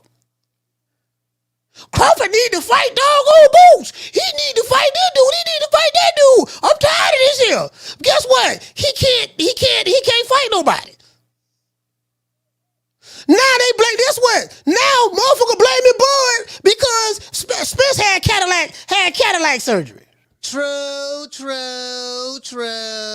holding the fight up. How you hold the fight up? Yeah, now Spence went and had Cataract surgery. And because I don't like him, I ain't never liked him, we're gonna blame him. True. Well, why you mad at him? Because he the reason why Spence had Cataract surgery. Look what he did. See, he called the Cataract surgery. Ain't here for. You get what she ain't here for. I get it. Motherfuckers still mad. They still mad, but I told you, boy. I told you. They can't take the L. They can't take the L, dog. They gonna blame it. Listen, they blaming Bud for shit that's out of his control. Imagine that. You come home, your baby daddy got this much pipe, and doggone bow-legged Kim. Yeah, see, if you wasn't at working to make money to pay the bills, he wouldn't have been home without a job in the bed with bow-legged Kim. It ain't her fault. She doing what she's supposed to do to provide for her family. How you blaming her? It's her fault. He punched me, look at what he did to his eye. He ain't had to do that. Like, bro, you can't, and I tell you, and go back to what I say, guys. When I go back to what I say, it's confirmation bias. When a motherfucker don't like you, they always gonna try to find information to confirm their dislike for you. They don't have an objective bone in their body, and I get it. I understand. You don't like the guy. I get it. You don't like him. I get it. I understand. You get what I'm saying? You can hear it in their voice because they project. They project. You can hear it. They can't even. I understand. I get it. True. I get it. I understand. That's just like you hating on the rabbits. Oh, pussy ass nigga, what's going on, boy? I'm telling you, boy, I'm knock your fuck ass out, boy. Blow for blow, pound for pound, nigga. I got the title, nigga. I'm telling you, boy, for the knock one of you what kind of niggas out. Nigga, I got these hands, nigga. I'm throwing them paws at the nigga, finna knock your ass down again, nigga. Get your ass back up, nigga. Don't run, nigga. I'm telling you, boy, I want a hole of smoke, nigga. I'm throwing them paws, nigga. I'm putting them hands on you, nigga. I told you what I'm gonna do to you, nigga. Catch you with the check left hook, nigga. Check left hook, nigga. I told you, boy, pound for pound, nigga. I'm the best. This more action than any Devin Haney fight. Put these paws on you, nigga. I told you, I got your back up, nigga. Nigga, watch that check left foot, knock your ass down again, nigga. I'm telling you, boy, it is what it is, nigga. I'm gonna make it do what it do. I'm telling you, boy, we ain't even playing over here, boy. Caller, what's your name? Where you calling from? Hey, Slim, what's good with you, man? Man, hey, real quick. Hold on, I gotta put you in a hot seat real quick, Slim. Is you still asking for this rematch? Oh, you know. I'm finna ask you a question. Remember, I told your ass months ago to leave this shit alone, right? Yeah. I'm finna answer your question. Honestly, I don't move on. I kind of like done moved on at this point. I told you I had to move on months ago, right? Yeah. I don't move on. Like I'm past. I don't see what I needed to see. I don't need to see no more, to be honest with you. But there's one side of me that kind of want to see it again, because I want to see these dudes cry. I want to see these dudes cry again. I want to see these dudes go into convulsions and stuff. I want to see them suffer again. I do want to see them cry and get mad and break their baby mama TV, run us on the TV and stuff like. I do want to see that. Raise the Texas homeless breaking all that shit. I can dig all that. Shit. But at the end of the day, because I don't think you ever put a stance on that after I, told you to stop promoting this motherfucking rematch. And I told you, I'm done, man. I'm done. Absolutely. Who's paying for this motherfucking fish fry too, Mo? That's what I'm trying to figure out. Who's paying for this shit? Hey, bro. What was the timing? Why did Errol Spence release a video of him leaving the eye doctor's office? Why now? Why now? Man, like I said, you can't. These bammers be on some other shit. I don't know, Slim. It's so many angles. They can use this as another excuse in the back pocket, or they can use this as another way to try to age out Bud. Because the whole process was really to try to age out Bud. That was rule number one. How can you age this motherfucking sellout from Omaha? That was always priority over there. They was like, Slim, we need to age this motherfucker out. We saying shut the fuck up. You can't beat him. You're drunk and you got bad eyes. You can't beat the boy. So let's just go ahead and try to age the boy out up there in Omaha, bro. He said you were drunk and you got bad eyes. Drunk with bad eyes. That's the worst motherfucking shit you can be. Wait a minute. He might have some sugar in his tank at that. Then he got suspect sugar in his tank. No, I disagree. I disagree with that. He beat Ugas. He beat Ugas. Nah, Ugas is trash. No, that ain't true. Ugas beat Bud in the amateurs. But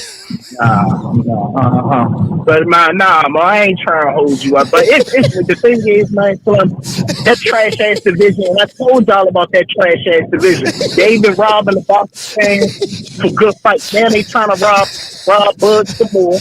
Bud have a lot of good fights left, but we sitting around waiting for a drunk with bad eyes to bust a move in his advisor to do something. So this is what we waiting on. Bud had so many good ass fights that he can do in 2024. But some Bama is sitting here slowing that man progress. Man, it's a goddamn shame. Man, that's all I got for you, bro. Hey, I'm sound out. Rob, boyfriend, man. Hey, that's what they say, right? Ain't that what they say? Well, hold on now. Wait a minute. How you gonna call him a drunk with bad eyes? He be Ugas. You saw what he did to Ugas? Because he said this shit. Hey, Cam. Where Cam at? Hey, Cam. Like, bro, you can't make this up. Yeah, you know now. You know Ugas be Bud now, but Bud ducky Ugas. True. Boy, when they hate you, boy, let me tell you something, boy. One thing I learned about this YouTube shit, when you are on the do not like list, boy, Lord have mercy, boy. Boy, when they don't like you, boy, ooh, Lord, they gonna blame you for everything. Yep, that's right. I'm running things. Cream corn. That's why they call me that. Smooth. I got more measure for your pleasure. Stick with me, baby. I'll have you farting through silk. And let a nigga mess with me. I'll jump on him. All 93 pounds of pure dynamite.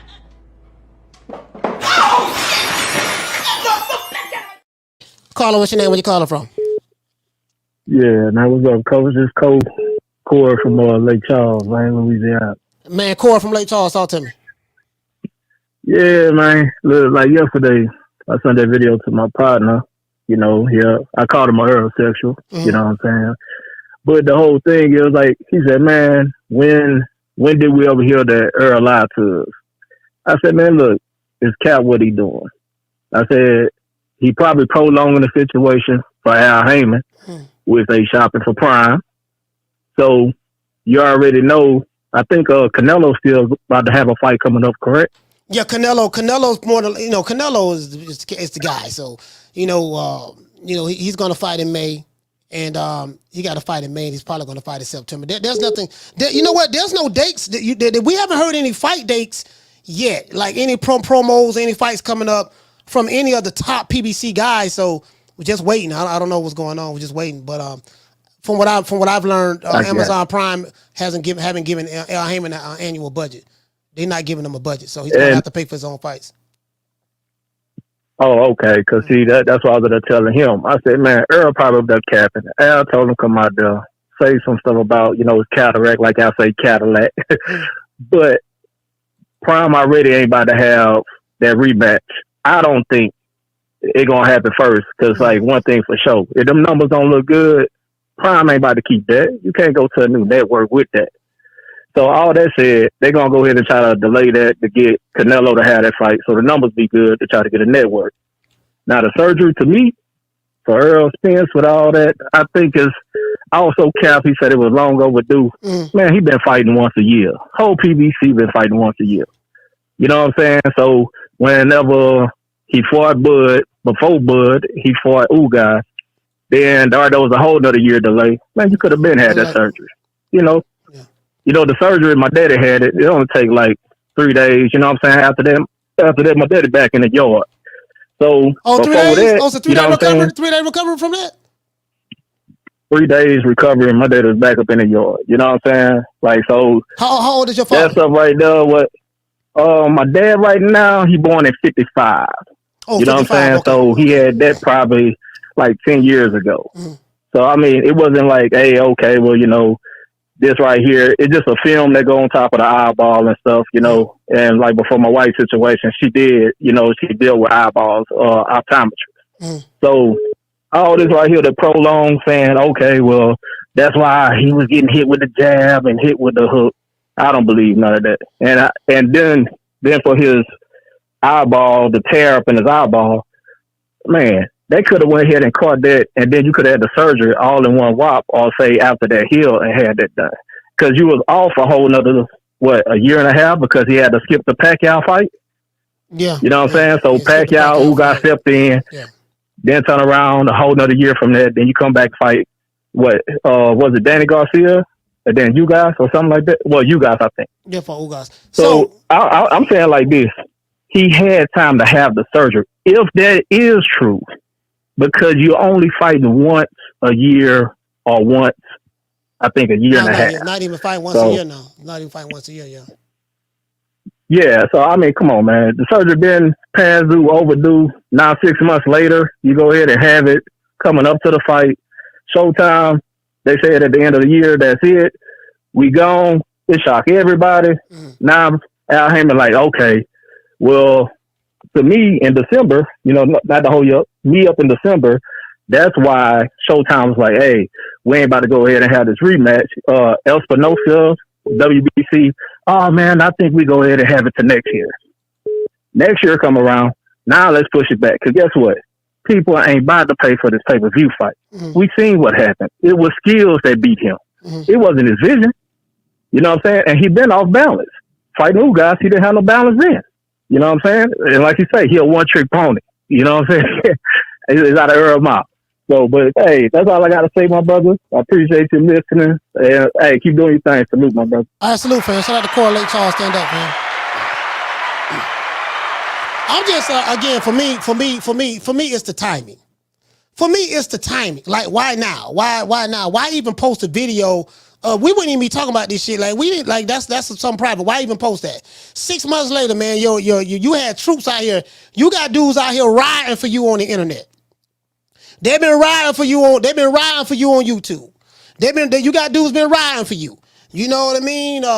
They've been going at anybody and everybody, voicing their opinion. You know what I mean? They've been riding for you. You ain't said nothing in 6 months. Then all of a sudden, this is what you come out with. And I'm like, why now? What's the purpose of even posting that? It is what it is. Caller, what's your name? Where you calling from? What's up, Coach? It's Jerry again. Jerry from B-More. Talk to me.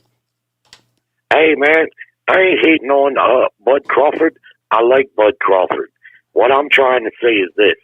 I'm tired of the Spence drama and the soap opera. He whipped Spence so one-sidedly that most people don't want to see a rematch based on how he whipped him the first time. Now, Spence has two damaged eyes. All the baggage, the weight cutting, the inactivity, the fight ain't worth shit. My problem is this. Bud Crawford is ranked the pound-for-pound number one fighter. I want to see more of Bud. I want to see more because I want him to be greater than what I've seen. Not because I'm hating on him. It's just the Spence shit is grown old. It's not even worth it any longer.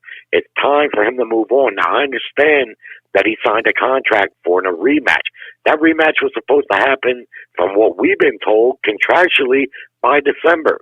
That rematch might not even be in play no more, for all we know. And I'm not saying that I know, right? But what I'm saying is, when you're the pound-for-pound number, last I checked, they got Canelo ranked, who's got twice as many fights as Bud, and he's fought 5 Hall of Famers.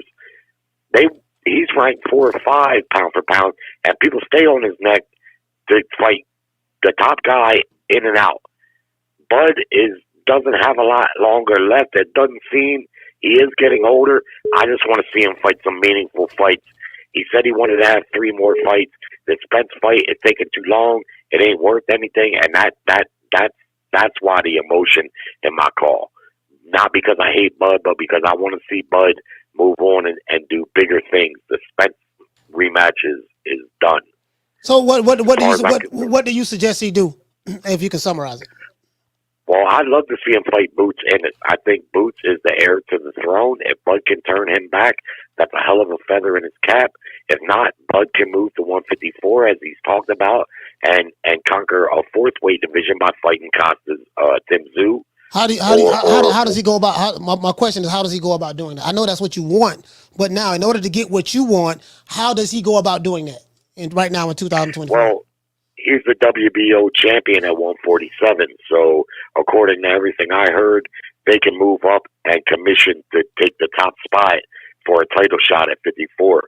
Tim Tszyu has that WBO belt. That's exactly how he could do it. I ain't never heard him mention Tim Tszyu's name. All I've heard him mention is he doesn't want to fight this guy. He doesn't want to fight that guy. Yeah, this is the problem. Yeah, this is the problem with what you're saying, right? I get it. This is what you want to see Terence Crawford do. My question was, how do you suppose that he do that right now? What the day is the 9th, January the 9th, 2024. How does Terence Crawford fight these guys you want him to fight?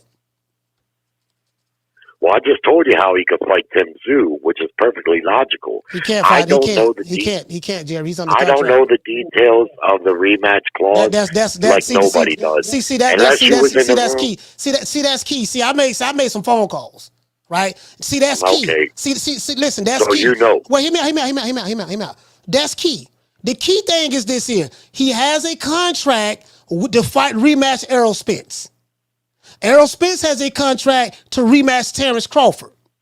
In order for Terence Crawford to move up to 154 and fight Tim Tszyu, forget Tim Tszyu. In order for Terence Crawford to be able to fight anybody, he has to get out of that contract. If he tries to fight somebody else while he's under contract, very similar to what Tyson Fury tried to do when he had a rematch clause with Deontay Wilder. Wilder took his ass to court. Fury tried to fight doggone Anthony Joshua. The judge ruled in Deontay Wilder's favor through the arbitration, and Fury had to run his ass back over there and fight doggone Deontay Wilder because he was contracted to do so. He can't get around the contract. That's what you're failing to realize. Until you understand that, then I don't know what else to tell you. But shout out to you, Jared. Salute. Oh.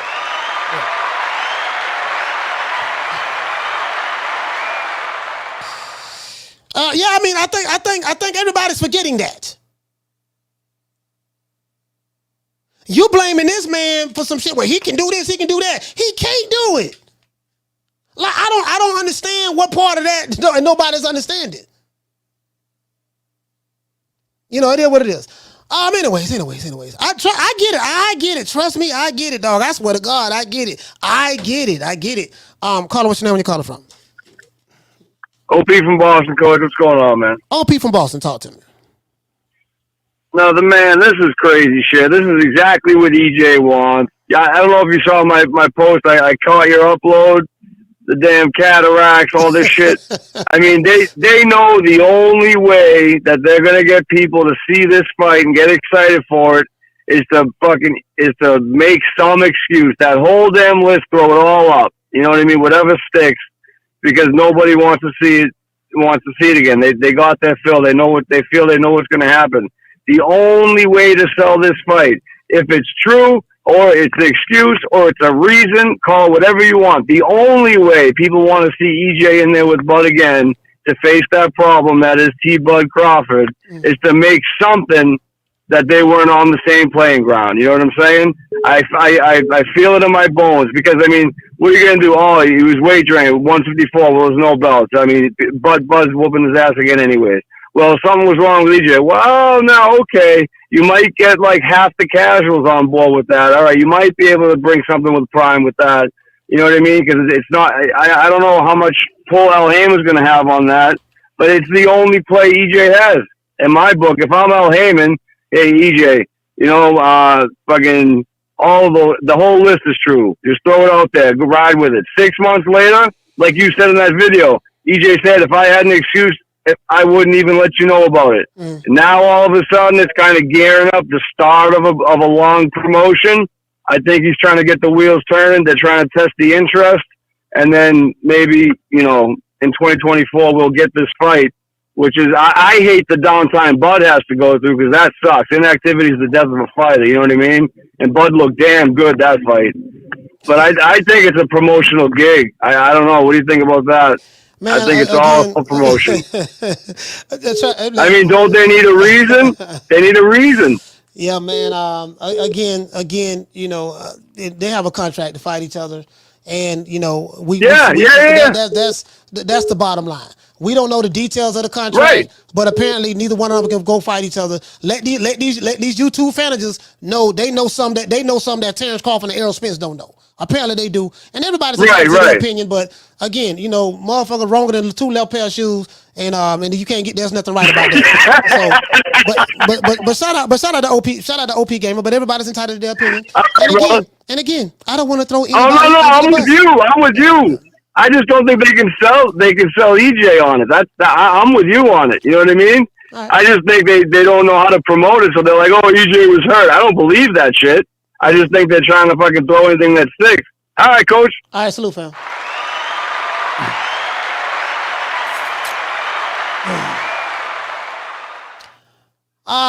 Shout out to Philly. What is that? Philly fanatic. What's going on with you, fam? The inevitable D blockers in the building. Salute. Alec Maddox is in the building. Dr. Paul Evans is in the building. Let's see who else we have here. Daniel Prescott is in the building. It is what it is. Stephen X, what's going on, fam? North Cackalack, stand up. Reborn is in the building. My main man Quentin. Shout out to my brother, the Boston historian, is in the building. Salute to some of the sisters, man. Who else we have here? What sisters we have here, man? We got Jackie Hernandez here. Who else we have? We got, I think, is it Full Revolution here?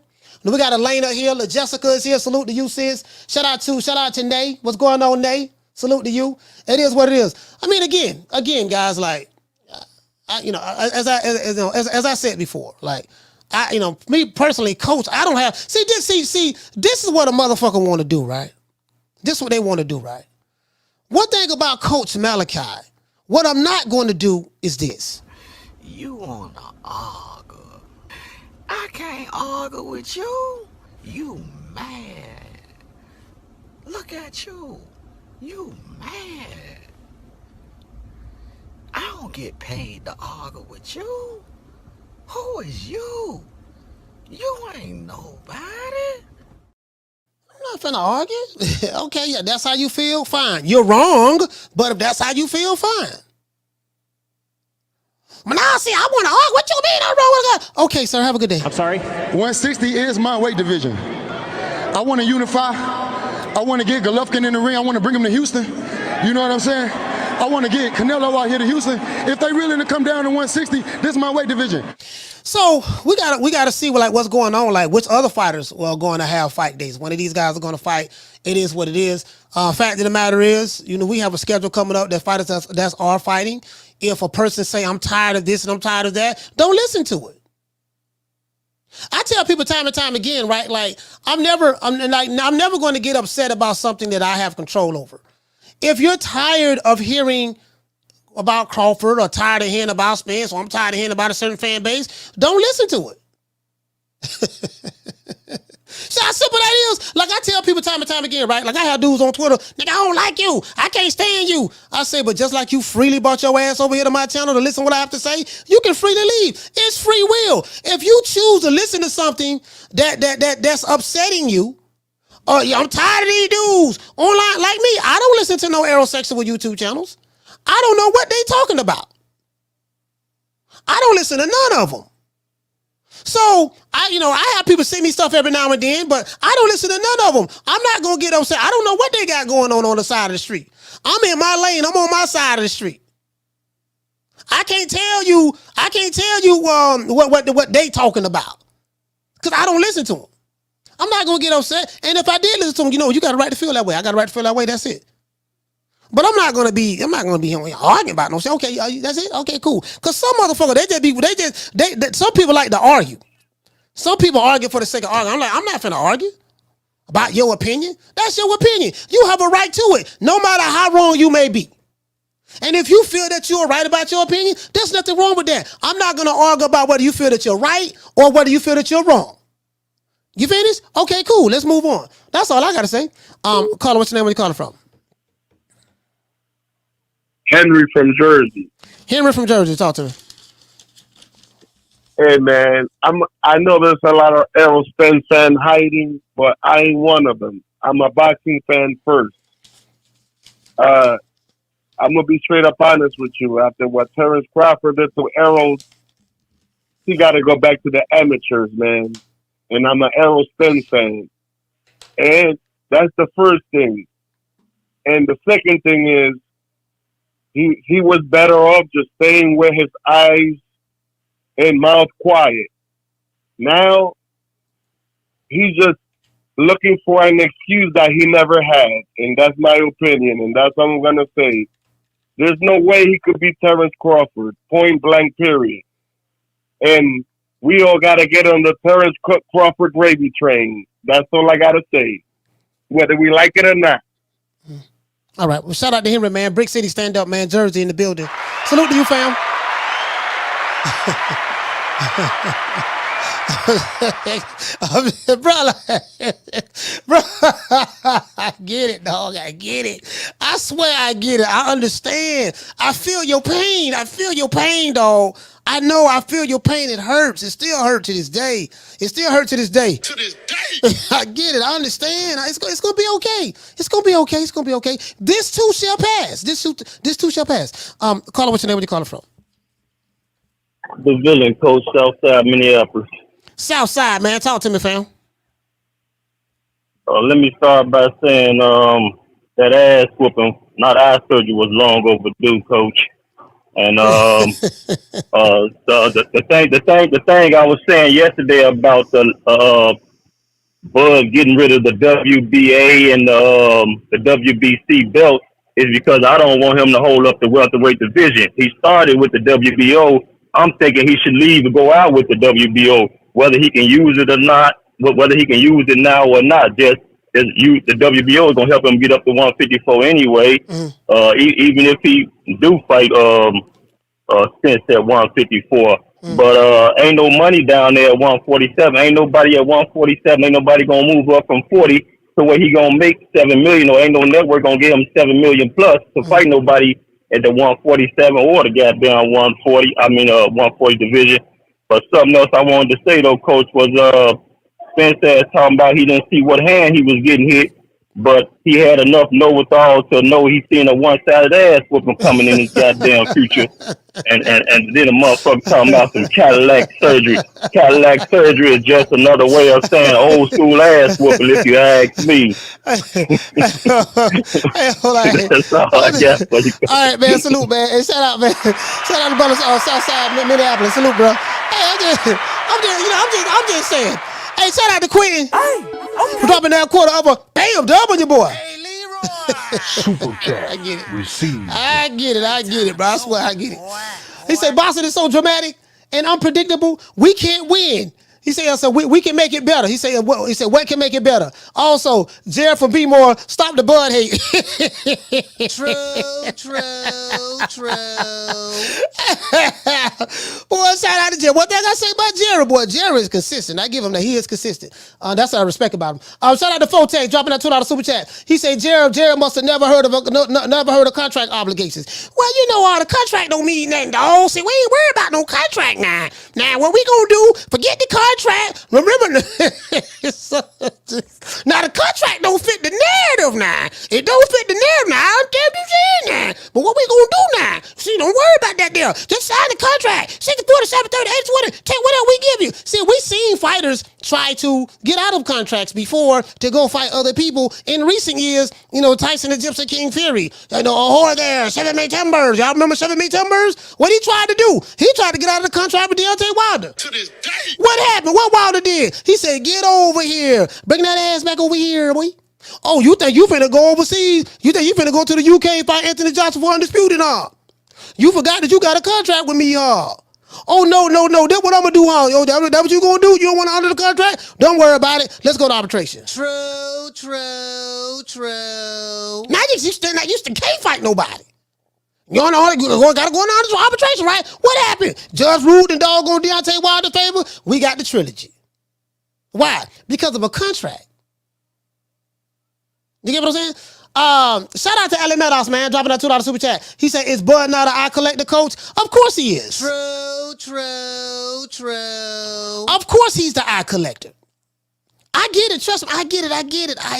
I understand. I feel your pain. I really do. Down from the bar, there's a platform stage. People pimping, sharp as razor blades. I feel you. I understand. I get it. I do get it. I get it. Get out while you can. Don't get a sucker no statue. Give him guts. I get it. I trust me, I do. I get it.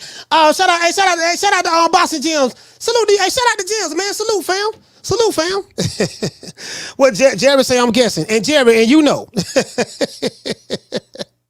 Jerry said, you guessing. And let me get this straight. You not guessing, you know. This motherfucker. I got here, Jerry, man. The motherfucker, boy. God damn. That motherfucker 38 high. It's okay, Jerry. This too shall pass. Go smoke your couple Newports. You'll be okay. You'll be good, brother. True, it's okay. true. It's okay, Jerry. It's okay. Get over here. It's okay to be all right. It's all right. It's all right, brother. You'll be okay. This too shall pass. Well, I respect your ambition, Willie, but you got to have vision. You get what I'm saying? 60-40, 70-30, 80-20. Take whatever we give you. Bro, what's wrong with this nigga, bro?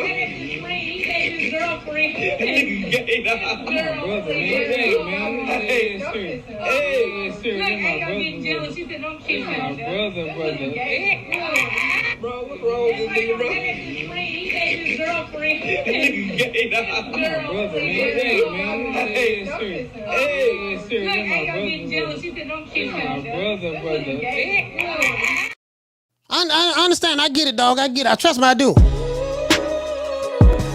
I get it. I say what I say, and I deliver it. Hey, shout out to OP. OP, what's happening, man? OP, what's happening?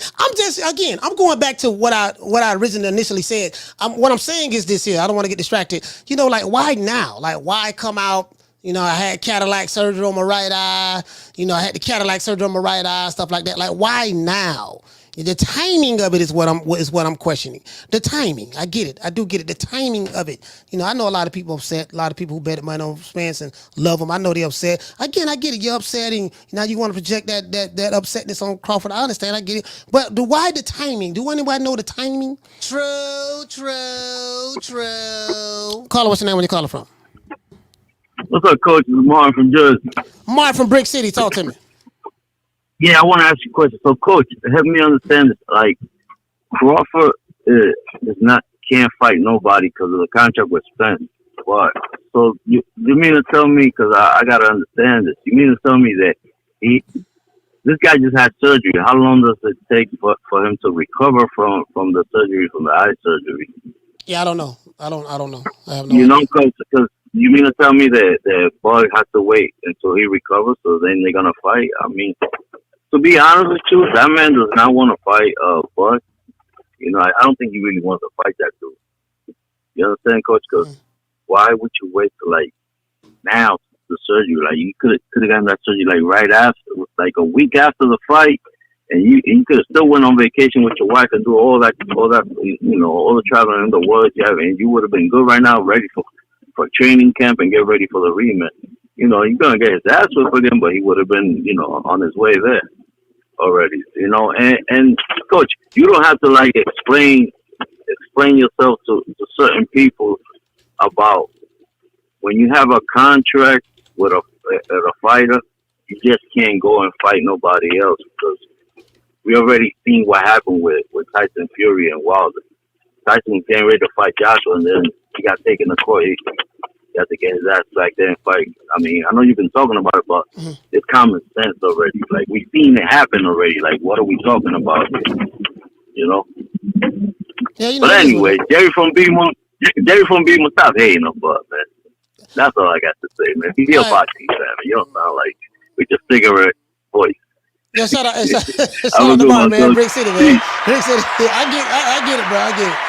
Hey, my sister LaJessica said, Coach, you got to understand, the reason why he got the surgery was because it started leaking out of nowhere. Yeah, I do get that. I do get that. It started leaking out of nowhere, but in one breath, but in another breath, he said that it was something that he should have gotten done. He said, forget the leaking. He said that he couldn't see out of it and all that stuff there, you know, before it started leaking. So, and he acknowledged, he said that, and he acknowledged via Twitter that it's something that he should have gotten done. So, you know, but I do get what you're saying. You're saying that the reason why he got it done right now, it started leaking. Okay, fine. Why post it on social media?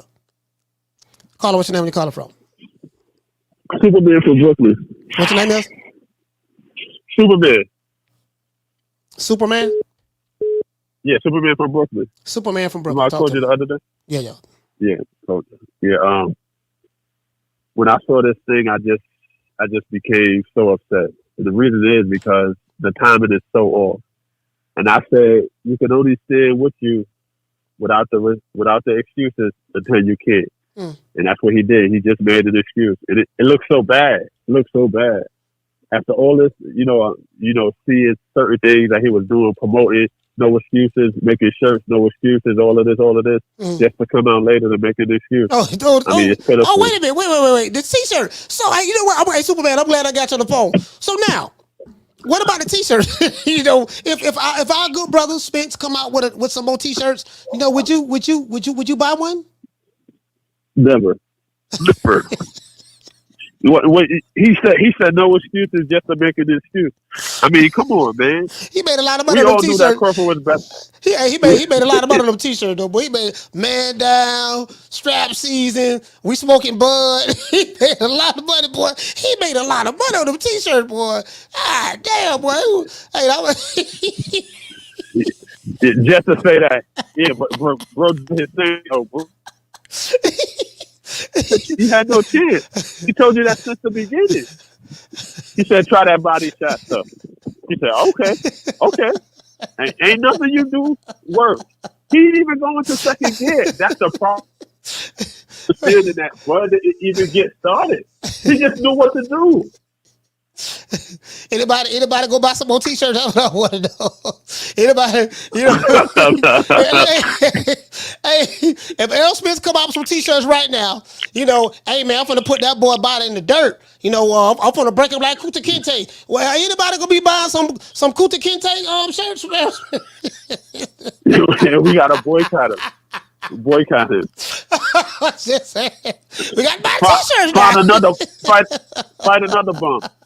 But this bum is taking the easy matches. Fight another bum. All right, man. Hey, shout out to Superman. Brooklyn, stand up, man. I'm just saying, any more T-shirts now? Any more T-shirts? Anybody go buy some more T-shirts? Hey, I don't see nobody. Is anybody wearing them T-shirts right now? Is there anybody wearing them T-shirts? Anybody in Dallas? Anybody from Dallas? Can somebody from Dallas call the show? Let me know if anybody in Dallas wearing them Smoking No Bud T-shirts or Strap Season T-shirts. Please let me know. Caller, what's your name when you calling from? What up, Coach Leo from Houston, H-Town in the building. Man, Leo, H-Town, talk to me, fam. And I'm going to tell you this, Coach. A lot of people don't know about eye surgery. I done had eye surgery. It takes about 3 days for you to be able to take the patch off and you can see light. You just can't be under bright light and dust. But I'm going to tell you why he did not go do it before vacation. He didn't do it before vacation because they put you on antibiotics for 14 days. And you can't drink antibiotics. So how are you going to get drunk if you got to be antibiotics because of your eyes, Coach? You tell me. He ain't going to mess up his vacation for his eye. He need to get drunk and cry with his woman. Talking about, baby, I love you. I love you, but I'm getting my ass beat by Bud. I mean, there's one excuse after the other. We got the rib, the rehydration, the altitude sickness. We got he wasn't on sack.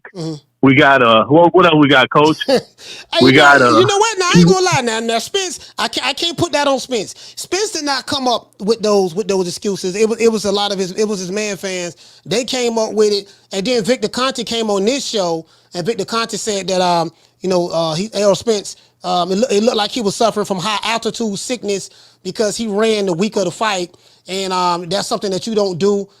So that could, and then they took that on top of the other 12 excuses that they gave. Basically it was just something just to discredit the guy who they don't like, because when they don't like you, it's no such thing as you're just winning the fight. If we've been discrediting you your entire career, right? Well, on your entire career. So we have to continue to discredit you even when we prove to be wrong. They just can't take the L and say we was wrong. So we gotta find ways to continue to discredit you. Nah, you won, but Cataract, Cadillac, high altitude, baby mama, weed, high. Go ahead. Well, we're gonna talk about, like as D Block says, we're gonna talk about the facts. Yeah. The facts is Earl can't fight off the back foot. He's been a weight bully his whole career. He's been using his size to take people's punches so he could apply his game plan. And the question was, what's Earl going to do when he runs into somebody he cannot push back? He can't push Bud back. and the fight's over. It's just like Deontay Wilder, coach. They're so similar. That it's scary. People just give them too much credit. They've been the biggest. Well, the power punch for Wilder, but Spence been the biggest guy at 147 for I don't know how many years. And all we're gonna see is that 154 is gonna allow him to take a better beating and for a little longer. But they want this man to have brain damage for the rest of his life, is what his fans do. They rather see that man die in the ring than say, you know what, he can't beat Bud. All right, man. But shout out to Leo, man. Coach? Yeah, man. H-Town, stand up. Salute to you, fam. H-Town, stand up, man. Hey. You know, I mean, you know, he's not going to be pound for pound number one no more. I don't give a damn. I mean, y'all got to talk to ESPN. Y'all got to talk to Ring Magazine about that. That shit. I don't give a damn. I mean, that's their list. I don't work for the Ring. Shout out to Bossy Jim. Hey, okay. Dropping that half for Bam W, boy. Hey, Leroy. Super chat received. Playtime's over, boy. Shout out to Jim. What you say, Jim? Jim say, hold on. I'll call it, hold on. Jim say he got mopped up because of technical form and limitations. So he was down an eye in years of training. LOL. I mean, yeah, it is what it is. You know, I mean, you feel me, Jim? Carla, what's your name? Where you calling from? Mike Jones. Where you calling from, fam? Texas. Mike Jones from Texas. Talk to me. Yep. So since nobody wants to see the Spence fight, Bud is gonna outclass him. Canelo don't want to fight him. Let's go on and make that Boots fight happen. Let me guess. How do you contract issues and stuff in the way? How do you suppose that happen? What I think is going to happen eventually, Coach Malachi, you're going to end up being a protection agency for Terence Crawford not to fight Boots. Mm-hmm. You claim you want the best fights to happen. It's going to end up, the roles are going to switch. First, it was the so-called LDBC putting Errol in a protection agency. But the roles are going to reverse. It's going to be you putting Bud Crawford in the protection agency. Okay. Well, I mean, you're going to find a way. You're gonna find a way to produce a narrative to keep him out of that Boots fight. We all know it's coming, y'all. To all your followers, time step this. Remember this. Remember what I said. It's going to happen. He's going to form a protection agency for Bud Crawford. And I'm out, man. Appreciate the call, Coach. All right, salute, fam. It sounds like my brother Mike Jones projecting. It sounds, see, you know, that sounded like projecting.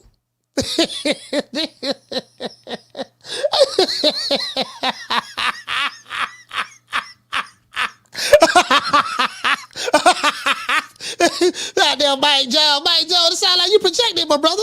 I get it. Okay, you said you want to still fight Boots. I ain't got no problem with that. The question I'm gonna keep coming back to is, how do you suppose that's gonna happen? He didn't answer the question. Nah, nigga, see, I think you gonna form a witness protection program agency for Crawford because you want to still fight Boots. You can't make this shit up. True.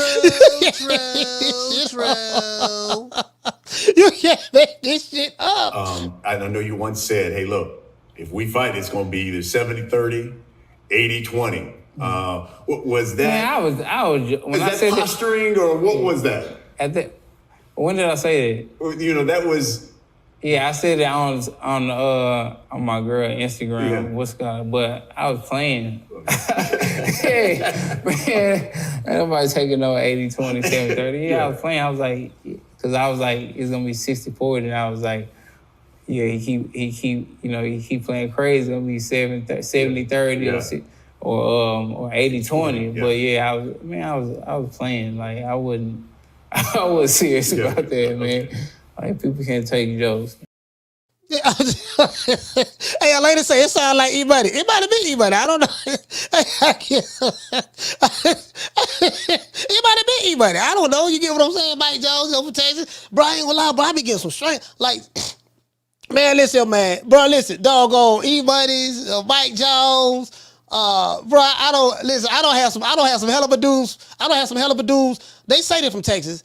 You know what I mean? But I don't have some hell of a dude from Texas to call him, man. Again, I don't want to throw anybody under the bus. All I'm saying is this here, man. Okay, like, we can want what we want to want. People in hell want ice water. Guess what? If you got two fighters that's under contract to fight each other, ain't nothing we can do about that shit. You know, so, I mean, you can project all you want. The fact of the matter is, I want to know why did Errol Spence decide to show a video of him leaving the eye doctor, having cataract surgery? Why now? And I do get what my sister Elena said. Is it Elena? Jessica said, and she's right. That's a good point. Because his eye was leaking, so they had to do an emergency. I get all of that. But why post it? Why post it? You didn't even have to post that. And you didn't even have to say, hey, the reason why I was getting hit with jabs and hooks was because I couldn't see. You didn't have to post that. So it still go back to what I'm saying. Why now? You get what I'm saying? True. Like what's the play here? What's the play? You know, and it could be, I don't know. You know, I have my suspicions.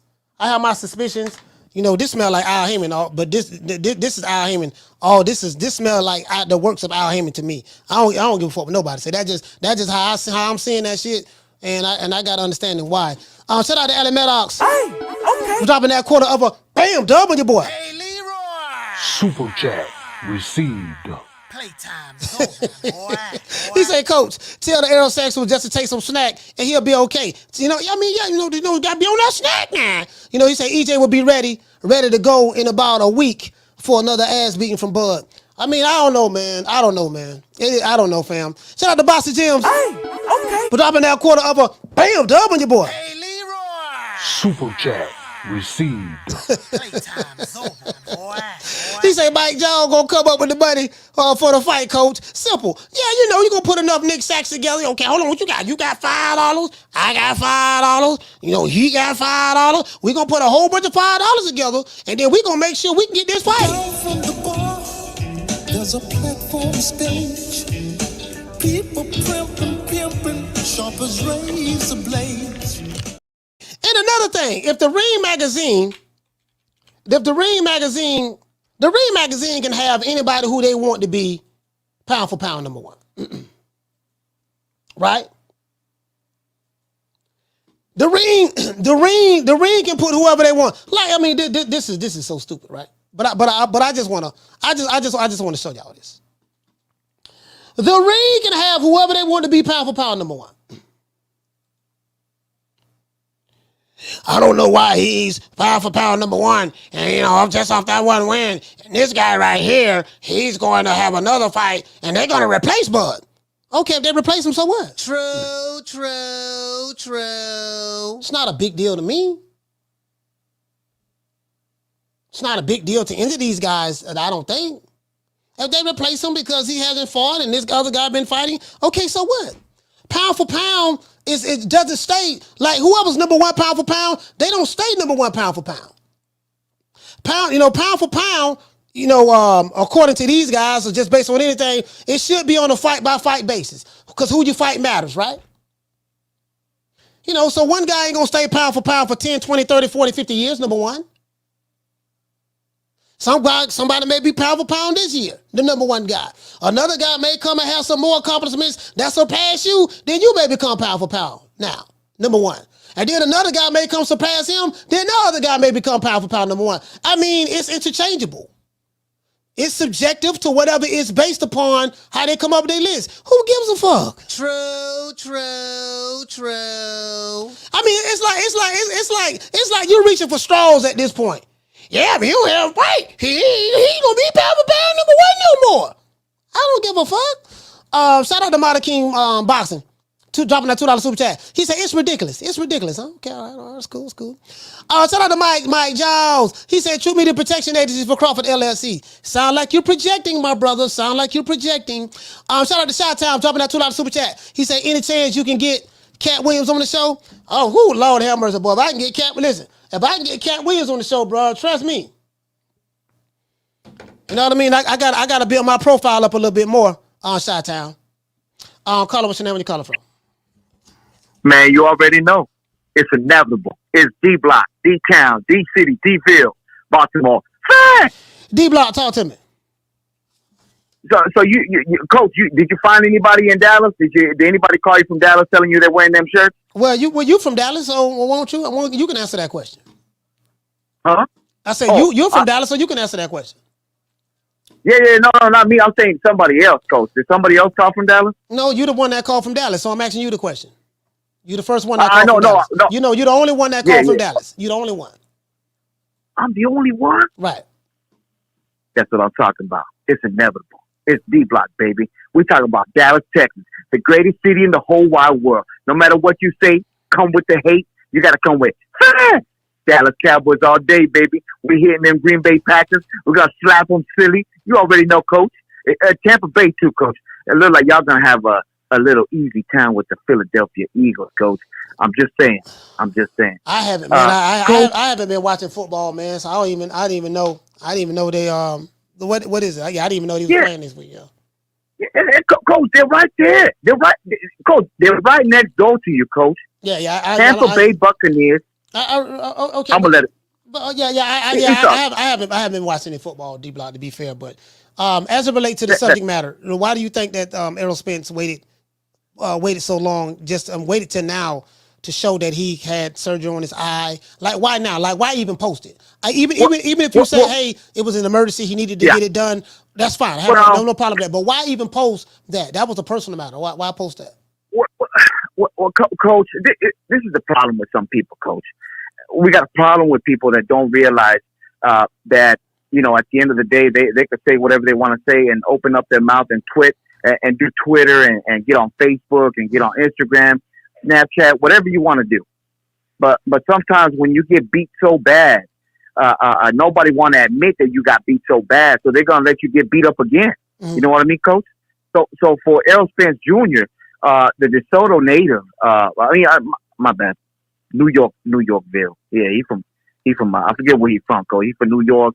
He's from Long Island, wherever you want to call it from, Coach. You know, he didn't learn. He didn't learn his ass whooping, Coach. But Coach, let's not make it into a negative. Let's bring it into a positive. Because Coach, we're gonna see a rerun and it's gonna be a remix, but this time it's gonna be worse. You know, I think Terence Bud Crawford gonna knock out that other eye too, and you know he's gonna get two shits of excuses of saying, well, I couldn't see the right eye either. You know what I mean? I couldn't see left and right. How am I supposed to beat this man?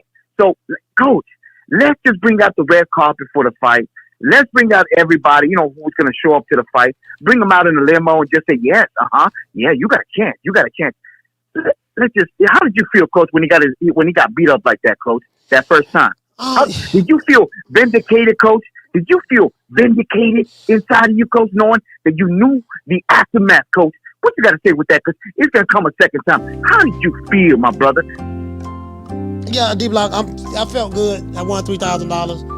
I'm kind of past it. I just don't understand why he even show a video of him, leaving the doctor's office. So, but that's all you got, D-Block, my brother? No, I got one more thing, Coach. I got one more thing, and I appreciate the music. My bad that I filibustered, but at the end of the day, Dallas, Texas, we don't play. We don't wear no Errol Spence Jr. shirts. Even when he came out with all this and that, I never saw nobody in Dallas wear those shirts, Coach. But I'm telling you this one thing. Canelo draw all day. D-Block, D-Town, D-C, D-Bill. Talk to more that stuff. D-Block said Canelo draws. You can't make this up. D-Block say Canelo draws. We got a cash out. Shout out to Nay. Hey, okay. For dropping that half for bam, dub on your boy. Hey, Leroy. Super chat received. Playtime's over, boy. Hey, what to say, sis? She said, gotta go, Coach, doing my due diligence to support. Hey, Nate, thank you so much, sis. I really appreciate you. Caller, what's your name? Where you calling from? Hold on, caller. Hold on.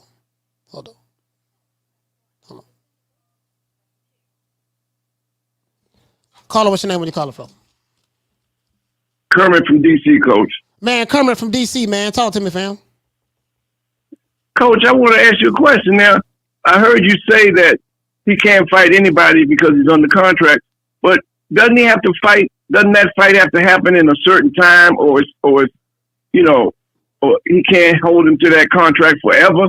I mean, how long does he have to? That's the $1 million question. How long? That's the $1 million question. I don't know the answer to that. I'm trying to get the answer to that. Nobody knows that except them, except Bud, his team, Bud and his attorneys or whatever, and Errol Spence and his attorneys and Al Heyman or whatever. You know what I mean? They the ones that know that. No one knows that. Like we don't know. I don't know the answer to that. I don't think no one know the answer to that but them. So you just gotta wait and see. Because you know, Coach, right? Like, and I understand about a cataract because I'm suffering from cataracts right now, and that is a progression thing. He had cataracts long ago. You know, I mean, he was suffering from cataracts a long time ago. Probably right after they knew he had cataracts after the retina examination. So, you know, so it's kind of questionable. Like you said, why now? Why now? Thanks for taking my call, Coach. All right, shout out to Kermit, DC. Yeah, cataract. You know, I don't know, man. Yeah, you know what I mean? Yeah, I don't know. Shout out to Leonardo. He said one question, Coach. Has D-Block donated in 2024? The answer to that question, sir, is no. Shout out to Ellie Maddox. For dropping that quarter of a bam dub on your boy. Hey, Leroy. Super chat received. Playtime's over, boy. Alan say, Coach, D-Block said everything again except when he wants to smoke from Big Rick. True. Hey, D-Block talking about D-Block talking about everything. But what's up with that fade between him and Rick? He said, Coach, what's going on with D-Block? Did he have to get an eye surgery? Yeah, I don't know. You gotta ask D-Block about that, fam. I don't have any information on that, my brother. Shout out to OP Gamer. For dropping that. Bam, dub on your boy. Hey, Leroy. Super chat received. Hey, they say D-Block said everything, but when he gonna get Rick that fade? OP say, he said, did he just add Canelo draws to his outro? Yes, he did, bro. He added Canelo draws to the outro. True. Boy, you can't make this up. Down from the bar, there's a platform stage. People pimping, sharp as razor blades. You can't make this shit up. Canelo draws. Now, I run every kind of bitch, every kind of place, and I know one thing. When it comes down on you, you either collectivize or you run like a solitary rat. Bro, you know, I don't want to comment on that because I don't want to get off the subject matter. I don't want to be talking about another man draws, you know, face on it, glow in the dark, stuff like that. You get what I'm saying? But you know, some of you guys, man, y'all gotta understand, man, that you know. I told you, it's the man fans. You don't see the women like that. Like me personally, I don't have a problem with a woman being an extreme for a male fighter. Being an extremist for a male fighter. I ain't got a problem with that with a woman. She's attracted to the opposite sex. She likes this guy for whatever the reason may be. Fine, I have no problem with that. But the man fans, oh my God. Make it last. Make it last forever. Don't let I love me.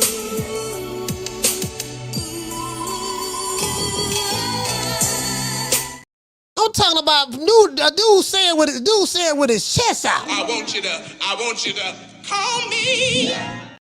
You get what I'm saying? And I was trying to lead Dr. Umar back in 2023, but 2024, Dr. Umar got to be right on time. You need a testosterone injection. Your estrogen is getting the best of you, my brother. You need a testosterone injection. Your estrogen is getting the best of you, my brother. You are part of the estrogen-based anti-masculinity movement. Stop worrying about me with no shirt on. You are part of the estrogen-based anti-black masculinity movement. I just came from the beach in St. Croix. I took a dip with the ancestors. Is that all right with you, Negropean? I just took a dip with the ancestors. Is that all right with you, Negropean? I just took a dip with the ancestors in the ocean of St. Croix. Is that all right with you? Stop worrying about me and no shirt. Somebody get that brother some testosterone. Somebody get that brother some testosterone. His estrogen levels are a bit too high. Yeah, them estrogen levels just a little bit too high. Like you gotta bring that estrogen level down, man. Some of y'all, some of these dudes got that gooch grease now. Y'all remember that gooch grease? Gooch grease do kind of. Hey man, what's wrong with you, dog? Man, my gooch grease acting up, dog. My gooch grease. I'm finna let y'all know what that is. Caller, what's your name? Where you calling from? San Francisco. What's your name is? You sound muffled, fam. Babylon Hill. I can't hear you. You sound muffled. Yeah, I'm an old guy, 86 years old. You 96? 86. 86? Yeah. All right. You calling from San Francisco. Go ahead, fam. Yeah, I want to talk about Wilder. What about Wilder? He's the worst I ever seen. Wilder's Rita was trying to teach him how to box, but he don't want to box, he wants to fight. Mm. And when he got caught on the ropes in his last fight, he don't have no boxer instinct. He just, when you get hurt, you're supposed to clinch and hold on till the referee come and help you. And, but he's laying on the ropes, cat fighting, like a lion and tiger. And he ain't neither one of them. And with a one-hand punch, you can't beat no boxer. Yeah, And, yeah, that's like just having one. You got one. You go into war with one weapon, and it'll work. It'll work if you're a mechanic. You got one tool. You've been using a Phillips screwdriver. Your entire career. But then now you got to work on a car, and you're going to need more tools. You're going to need a monkey wrench. You're going to need grip pliers. You're going to need a flathead screwdriver. You're going to need a power drill. Whole lot of other stuff you're going to need. You know what I mean? A socket set, and sometimes, you get what I'm saying? When you go into war, you're going to need more tools. And when you only have that one tool, when that one tool doesn't work, then what? You have nothing else to fall back on. So I understand what you're saying. yeah. And Breland was trying to teach him how to box, but he don't want to box. He want to fight. And the first thing you learn in boxing is a jab, because the jab is your offense and your defense. And all the other combinations after that. And he gets caught on the rope, and he don't have no instinct to tying up and holding on and see and try to clear up, and the referee can come and help you out. But now he's cat fighting, fighting like a lion or tiger, and he ain't got no claws. He ain't got neither one of those. And the way he was fighting, he was using his laces. Yeah. His laces was up in the air, coming down, and you can't hurt nobody with that. I understand. All right, well, listen, I don't know, I forgot your name, but shout out to the brother from San Francisco. I appreciate you for calling the show, sir. Thank you.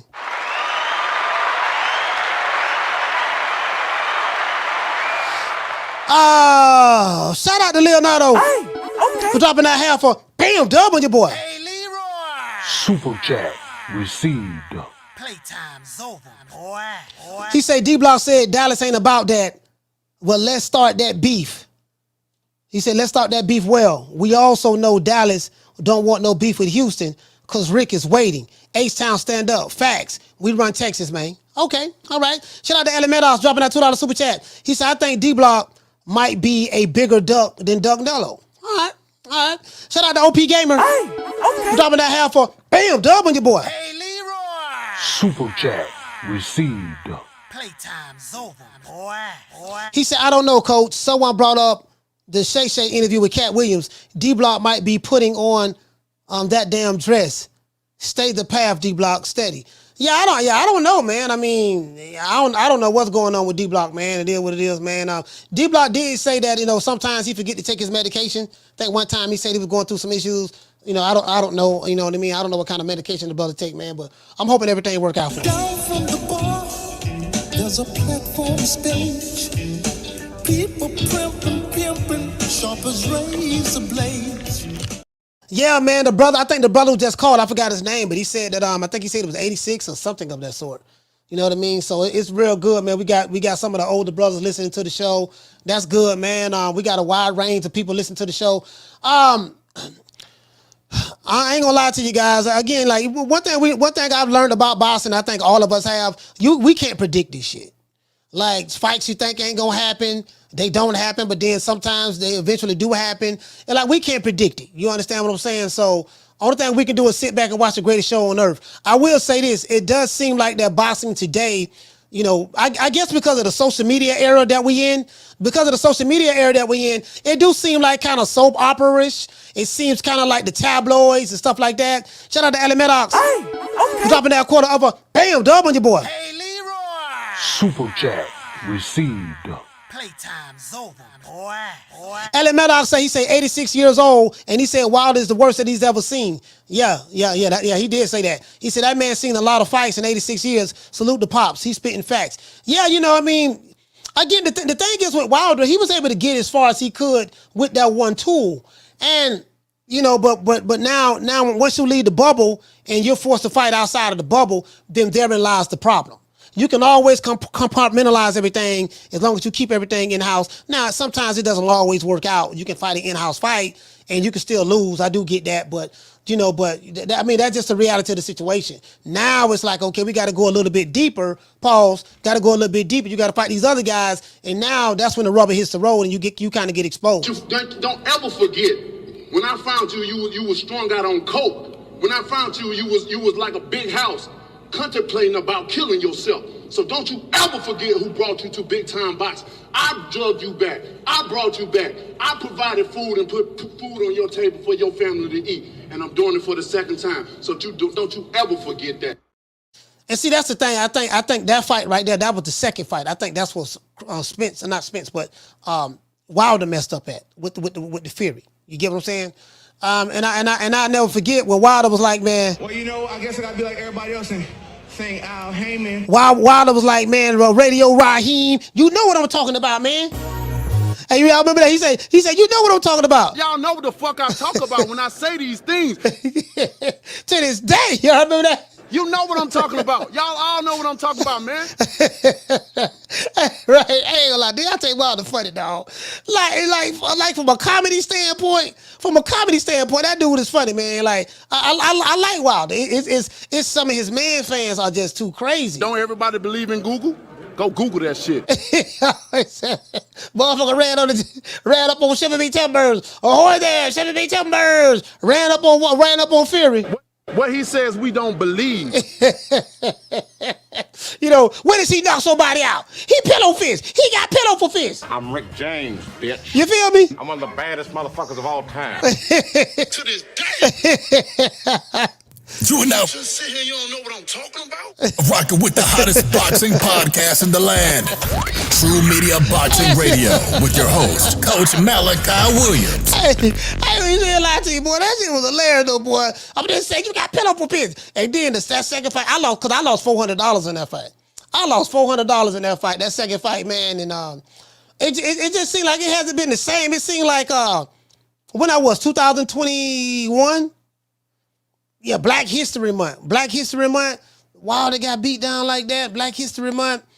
Tyson Fury was carried to the ring on a throne, on a crown and a chariot. They rolled him out. He was rolling on the chariot, sitting on the throne. They rolled him out. He had a robe on and he had a crown on his head. Everything was just all crazy about. I'm like, man, I don't know, man. And you know, the costume and all that stuff there. You get what I'm saying? I plead the fifth. I plead the fifth. 1, 2, 3, 4, 5. Anything you say, 5. Go ahead, ask me a question. Did you? 5. And this another thing too, right? It do seem like that somebody brought this up to me earlier today. Somebody brought this up to me earlier. He said, "How come it seemed like when the top fighters over at the PBC, you know, somebody brought this up to me, loses, there's always some type of excuse or their fans come with some type of conspiracy as to why they lost." And I didn't think about it like that, but then when I look at the Errol Spence fight, and then of course the Deontay Wilder fight, I'm like, cool boy stuff. It really wasn't. They spoke about the hand wraps, but Cool Butt stuff isn't popular like that. But I guess he was talking about the top guys. And I'm like, well, the reason why is because Wilder and Spence have the same fan base. They share the same fan base. And they come from the same community, right? You know, they come from the same community. So Wilder and Spence, they got a lot of fans in Texas. Their fans are pro PBC. They worship Al Heyman. You know, they're pro. You know, they follow a lot of the Wakanda nigga YouTube channels. They follow the Shea Butter Laptop Revolutionary YouTube channels. You get what I'm saying? They come from it's the same group of people. So it's not like it's different people. It's the same group of people, i.e., and that's an extension of the flow modes. It's the flow modes, and it just transferred into. You get what I'm saying? That's what it is. So that's why it seems that way. It's actually literally the same group of people. Literally. Caller, what's your name? Where you calling from? You the last call. Hey, what's up, Coach? It's D-Block 2 times. D-Block 2 times. Talk to me. Coach, I got to correct that last information. I said, ain't nobody wearing no Errol Spence shirts up in Dallas, Coach. Nobody. Ain't nobody got time for that. Nobody. Ain't nobody got time for that, Coach. What they do got time is to know that he's going to get his ass whooped. That's what they got. They're going to look at the fight. They're going to know ain't shit going to happen. It's going to be a repeat of what happened. And that's it. It'll be over. It'll be done. Now, will that be Terence Bud Crawford's last fight? Will that be it, Coach? You think that's going to be the last fight? Yeah, I have no way of knowing that. And unless I hear him say something, say that's his last fight, I have no way of predicting that, to be fair for him. You know, and I just feel like Terence Bud Crawford, his time is up, Coach. I mean, I don't feel like him going up to 168 and fighting Canelo Alvarez. That's not going to happen. Him fighting Charlo at 154, that ain't going to happen. You know, Charlo's name just went, it's down the drain now. Ain't nothing there to compete for. The only thing Bud Crawford's going to compete for is Kazoo or even Vargas, Coach, at 154. What do you think about that? Well, I can't think about any of that. It's like, man, okay, he still has a contract to fight Errol Spence. And Errol Spence has a contract to fight Terence Crawford. So until that happens, it's, hey, man, what I think about him fighting Zoo or him fighting Jamel or him fighting Canelo or him fighting Boots or him fighting Godzilla or him fighting King Kong. Like, we can think about all of these things, hypotheticals and stuff like that. But the reality of the situation is Errol Spence and Terence Crawford have a contract to fight each other, and neither one of them can fight no one else and until they fight each other, to my knowledge. So until I hear something different, you know, because the reality of the situation, neither one of them is fighting anybody. 6 months have went by, and Errol Spence haven't fought anybody, and Terence Crawford haven't fought anybody. 6 months have been by.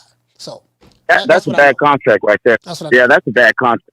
I think they should let Bud Crawford just keep on moving, man. Because at the end of the day, Errol Spence proved that he wasn't ready for that fight. You know what I mean? They made so many excuses for this man to go in there and then get his ass whooped, and there's more excuses of saying, well, he wasn't ready. He had an eye injury.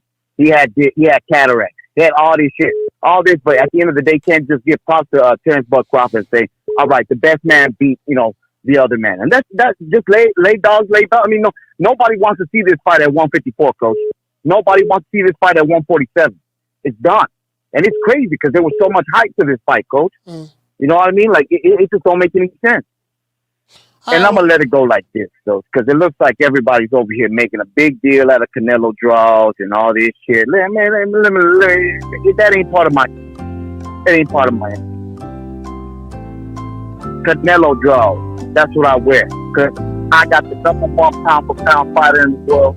Undisputed king at 168. D-Block, D-Town, D-Block. Shout out D-Block. Yeah, I don't want to talk about the draws, D-Block. I don't want to talk about the draws. Shout out to JRG. Hey, okay. Dropping that quarter of a bam dub on your boy. Hey, Leroy. Super chat received. Playtime's over, boy. He say, Coach, is this a boxing channel or a football channel? And you need to direct that question to the D-Block, fam. Shout out to Alec Maddox dropping that $2 super chat. He said, I seen Big Rick Tim's shirts, but no D-Block shirts. I mean, you know, it is what it is. I mean, D-Block can get him some shirts. You know, D-Block, D-Town, D-City, D-Ville, Baltimore stand up. You know, he said everything about when him and Rick gonna run that fade. Let's give everybody a round of applause. When you gonna run the fade with Rick? Hey, but listen, when you gonna run the fade with Rick? Cause Rick say, you know what, she blocked. I'm tired of this here. I'm tired of you running your PUSSY. I'm tired of this here. What's up? What you want to do? What's up? What you want to do? I'm coming to Dallas first thing in the morning. What your address is?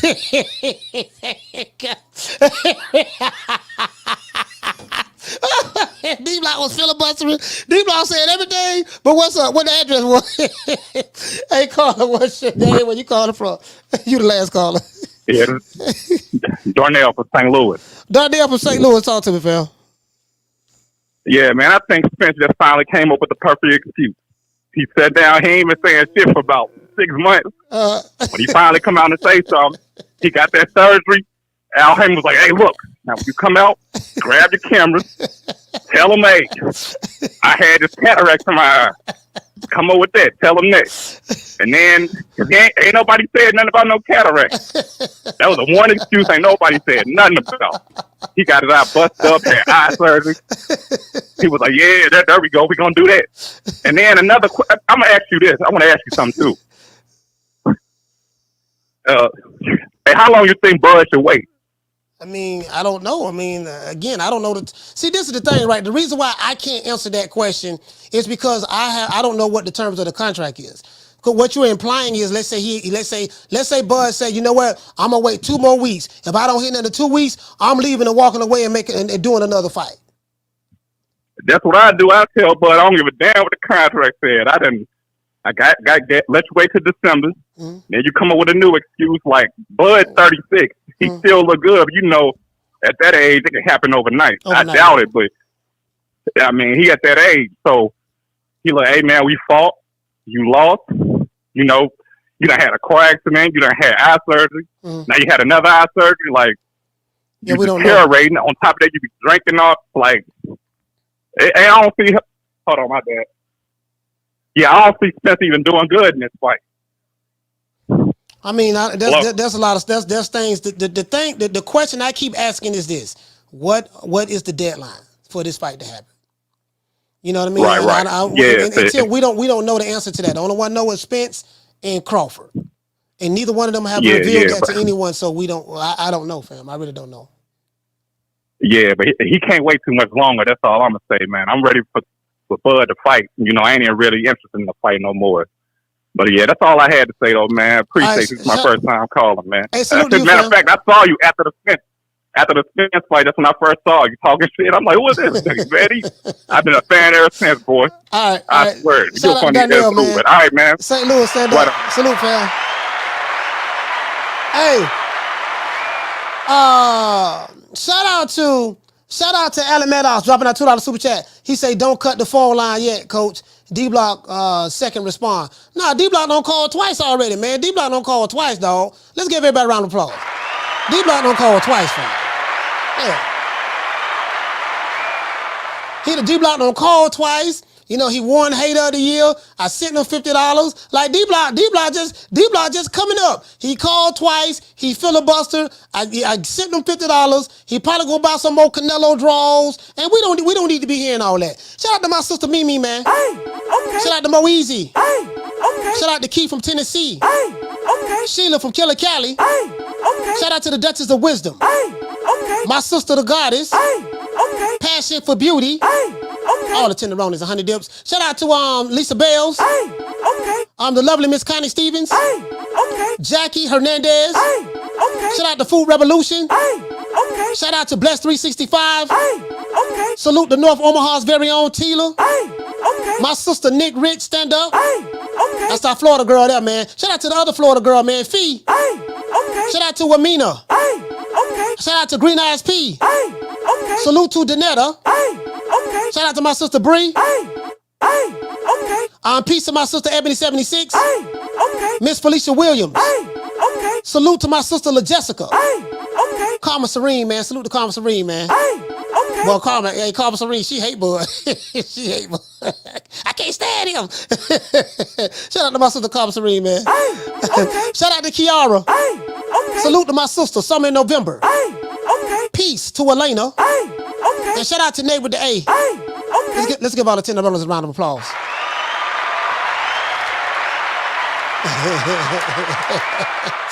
Oh, boy, look like we got a lot of we got a lot of doggone calls called today. Damn, we got this many calls today. Yeah, we got a lot of calls today, man. Shout out to Martin from Oakland. Shout out to Jamie from New York. Eric from Miami. Salute, fam. Shout out to Sheila from Killer Cali. Coach Eddie from the ATL. Shout out to the Boston historian from Seattle. Shout out to Crosby from Sacktown. Jared from B-More. Hate on, player, hate on. Keep on hating. Shout out to Blood Boston from Gainesville. Shout out to Raw Boy Fresh from DC. Hey, yo, Slim, check this out, Mo. Shout out to my main man, Ron Boy Fresh. Shout out to Corey from Lake Charles. OP Gamer from Boston. Shout out to Henry from Brick City. Shout out to the brother from Southside in Minneapolis. Shout out to Elementos dropping that $2 super chat. He said we need D-Block to address why he keep decking Rick. Shout out to Rick Elementos for the $2 super chat. Shout out to Martin from Jersey. Shout out to Leo from H-Town. Superman from Brooklyn. Salute, fam. Shout out to Mike Jones from Texas. Keep on hating, player. Keep on hating, man. And Mike Jones, don't give up. I know you bought them Errol Spence shirts. Keep wearing them t-shirts, fam. It's going to be okay. Keep on projecting. Shout out to D-Block from Dallas. Shout out to Kermit from DC. Shout out to the brother, man, that was 86 years old from San Francisco. Salute. And shout out to Darnell from St. Louis. Let's give me a round of applause. Everybody.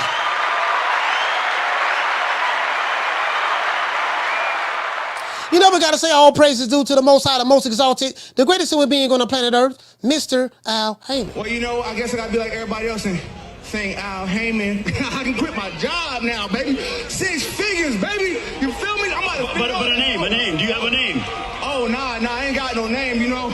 Name them names, man. They know who they is. Name them names, please. Them names need to be named. They know who they is. The Mexican monster. Hey, man, shout out to Skinny Black in the chat. Shout out to Puerto Rican Rome. My sister, Nick Rich. Shout out to Jamie Rivera. My main man, L. Harvey in the building. Shout out to Dunk Flush. Dunk Flush, what's going on, fam? Nelly Content, salute. Ellen Meadows with the lick read. Shout out to my sister, La Jessica. Who else we got in the building, man? Shout out to FBA Crypto. FBA, what's going on, fam? Tell Tariq Nasheed I said, what's up, brother? Shout out to my brother from the motherland, Ahmed. Shout out to my brother from North Cackalack, Stephen X. Salute the Schoolo X, man. Dunk Flesh, man. I like to call you, I almost called you Dunk Riders, man. Shout out to them Dunk Riders. Ali Muhammad, salute, fam. He said, Coach, maybe I'll put pause on Spence for not listening. Nah, I doubt that. I doubt that. He got Al got a lot of power though, but I doubt he did that. Shout out to Easy Bands. Shout out to Daniel Prescott. My brother Boxing Gyms. Shout out to Cooking with Sir Senior. Shout out to the inevitable D-Block. Shout out to RB Shabazz. Shout out to Killer Cam, man. Cam Edwards, salute, fam. Schoolo X-Man in the building. Who else we have, man? We got a couple of people in here, man. Shout out to Tay, man. Tay from Philly. LJ Wright. It is what it is, man. Y'all know what time it is, man. And you know, and again, y'all don't want y'all arguing with nobody. Do not be arguing with these beta males. If they feeling some type of way, they got a high level of estrogen in their system, don't worry about it. And you wanna argue?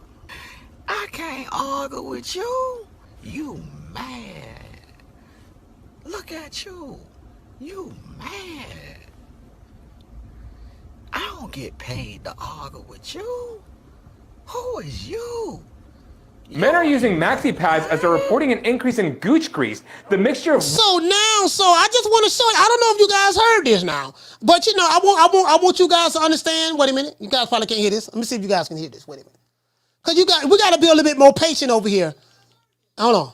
lint, sweat, and feces between a man's butt and balls. Wow. And not his eye for his thoughts to keep a little poo there for later. Y'all can hear it. Y'all hear this? Men are using. So I want y'all to hear this now, because we gotta look. You know what I realized? We have to become a little bit more patient as a boxing community. some of these men fans that call the show, they seem like they are suffering from a bad case of gooch grease. I want y'all to hear that one more time. Men are using maxi pads as they're reporting an increase in gooch grease, the mixture of lint, sweat, and feces between a man's butt and balls. Wow. And not as I first thought, to keep a little poo there for later. You get what I'm saying? So some of these dudes that when they call the show, you know, they look like no Jerry, they look like they might be suffering from gooch grease. So what we got to be a little bit more patient and understanding over here at True Media Boston Radio. True. We got to be just a little bit patient. You know what I mean? I want you women to understand. You might run across a guy who's suffering from gooch grease and stuff like that. And I want some of you guys, you know, you might be arguing with dudes, sending you gun emojis and mad because certain fighters on number 1 pound for pound, you know, stuff like that. They might be suffering from gooch grease, you know. I can't relate to that. But, you know, I can just imagine how it feel down there. You know, it's kind of rough and crusty, and they probably be scratching all the time. So, you know, let's give everybody who's suffering from gooch grease, let's give them a round of applause.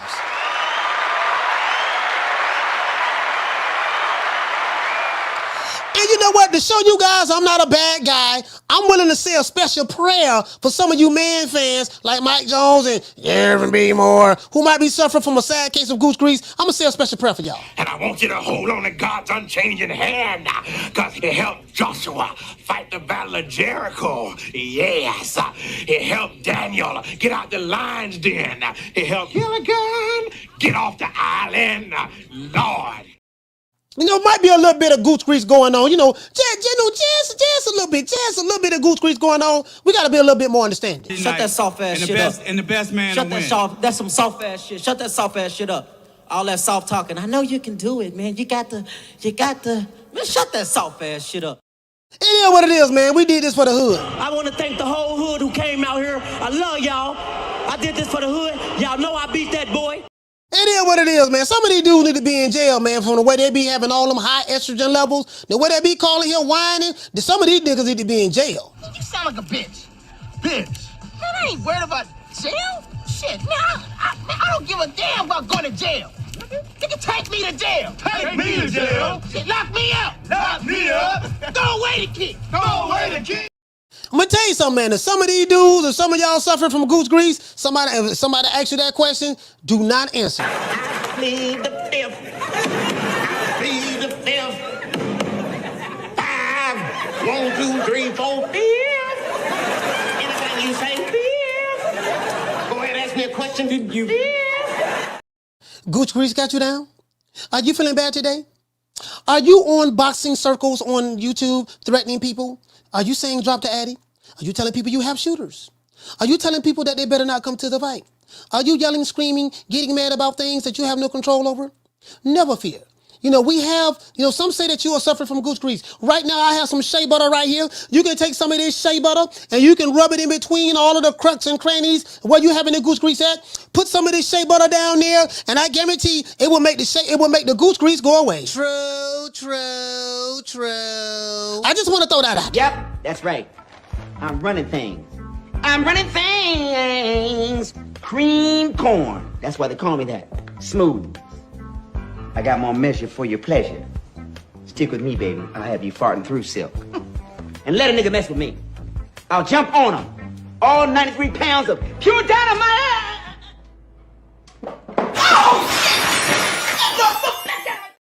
Boy, the way these niggas be calling here crying, boy, I'm like, man, god damn, boy. I'm like, boy, I know gooch grease when I hear it. That's gooch grease. You feel me? Nigga, when my name come up, respect it. Let's go. Stop playing with my fucking name. All three of y'all, stop playing with my name. I ain't gonna say it no more. Put some respect on my name. See, I know gooch grease when I see it. Yes. Yes, surprise. You gay. That's not all. Go in there.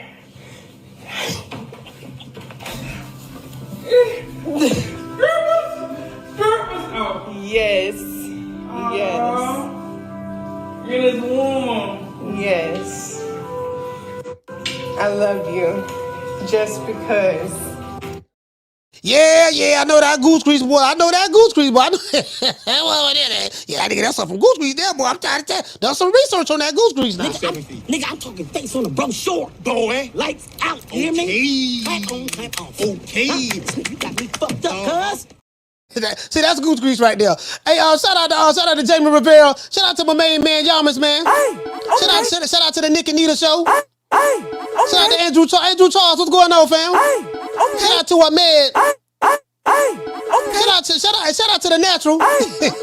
you know, baby. Oh my goodness. You know what I mean? Baby, I love you. Even with your goose grease. Just because. True. Hey, you know, you listen, you gotta love a woman who's willing to stick with a man through goose grease. True. You know, if you a man and you suffer from goose grease, it's very hard to leave that woman. Because I don't know no other woman that's going to tolerate a man with goose grease. Shout out to all of the tender runners, 100 dips, and the PYTs, and shout out to all of the brothers.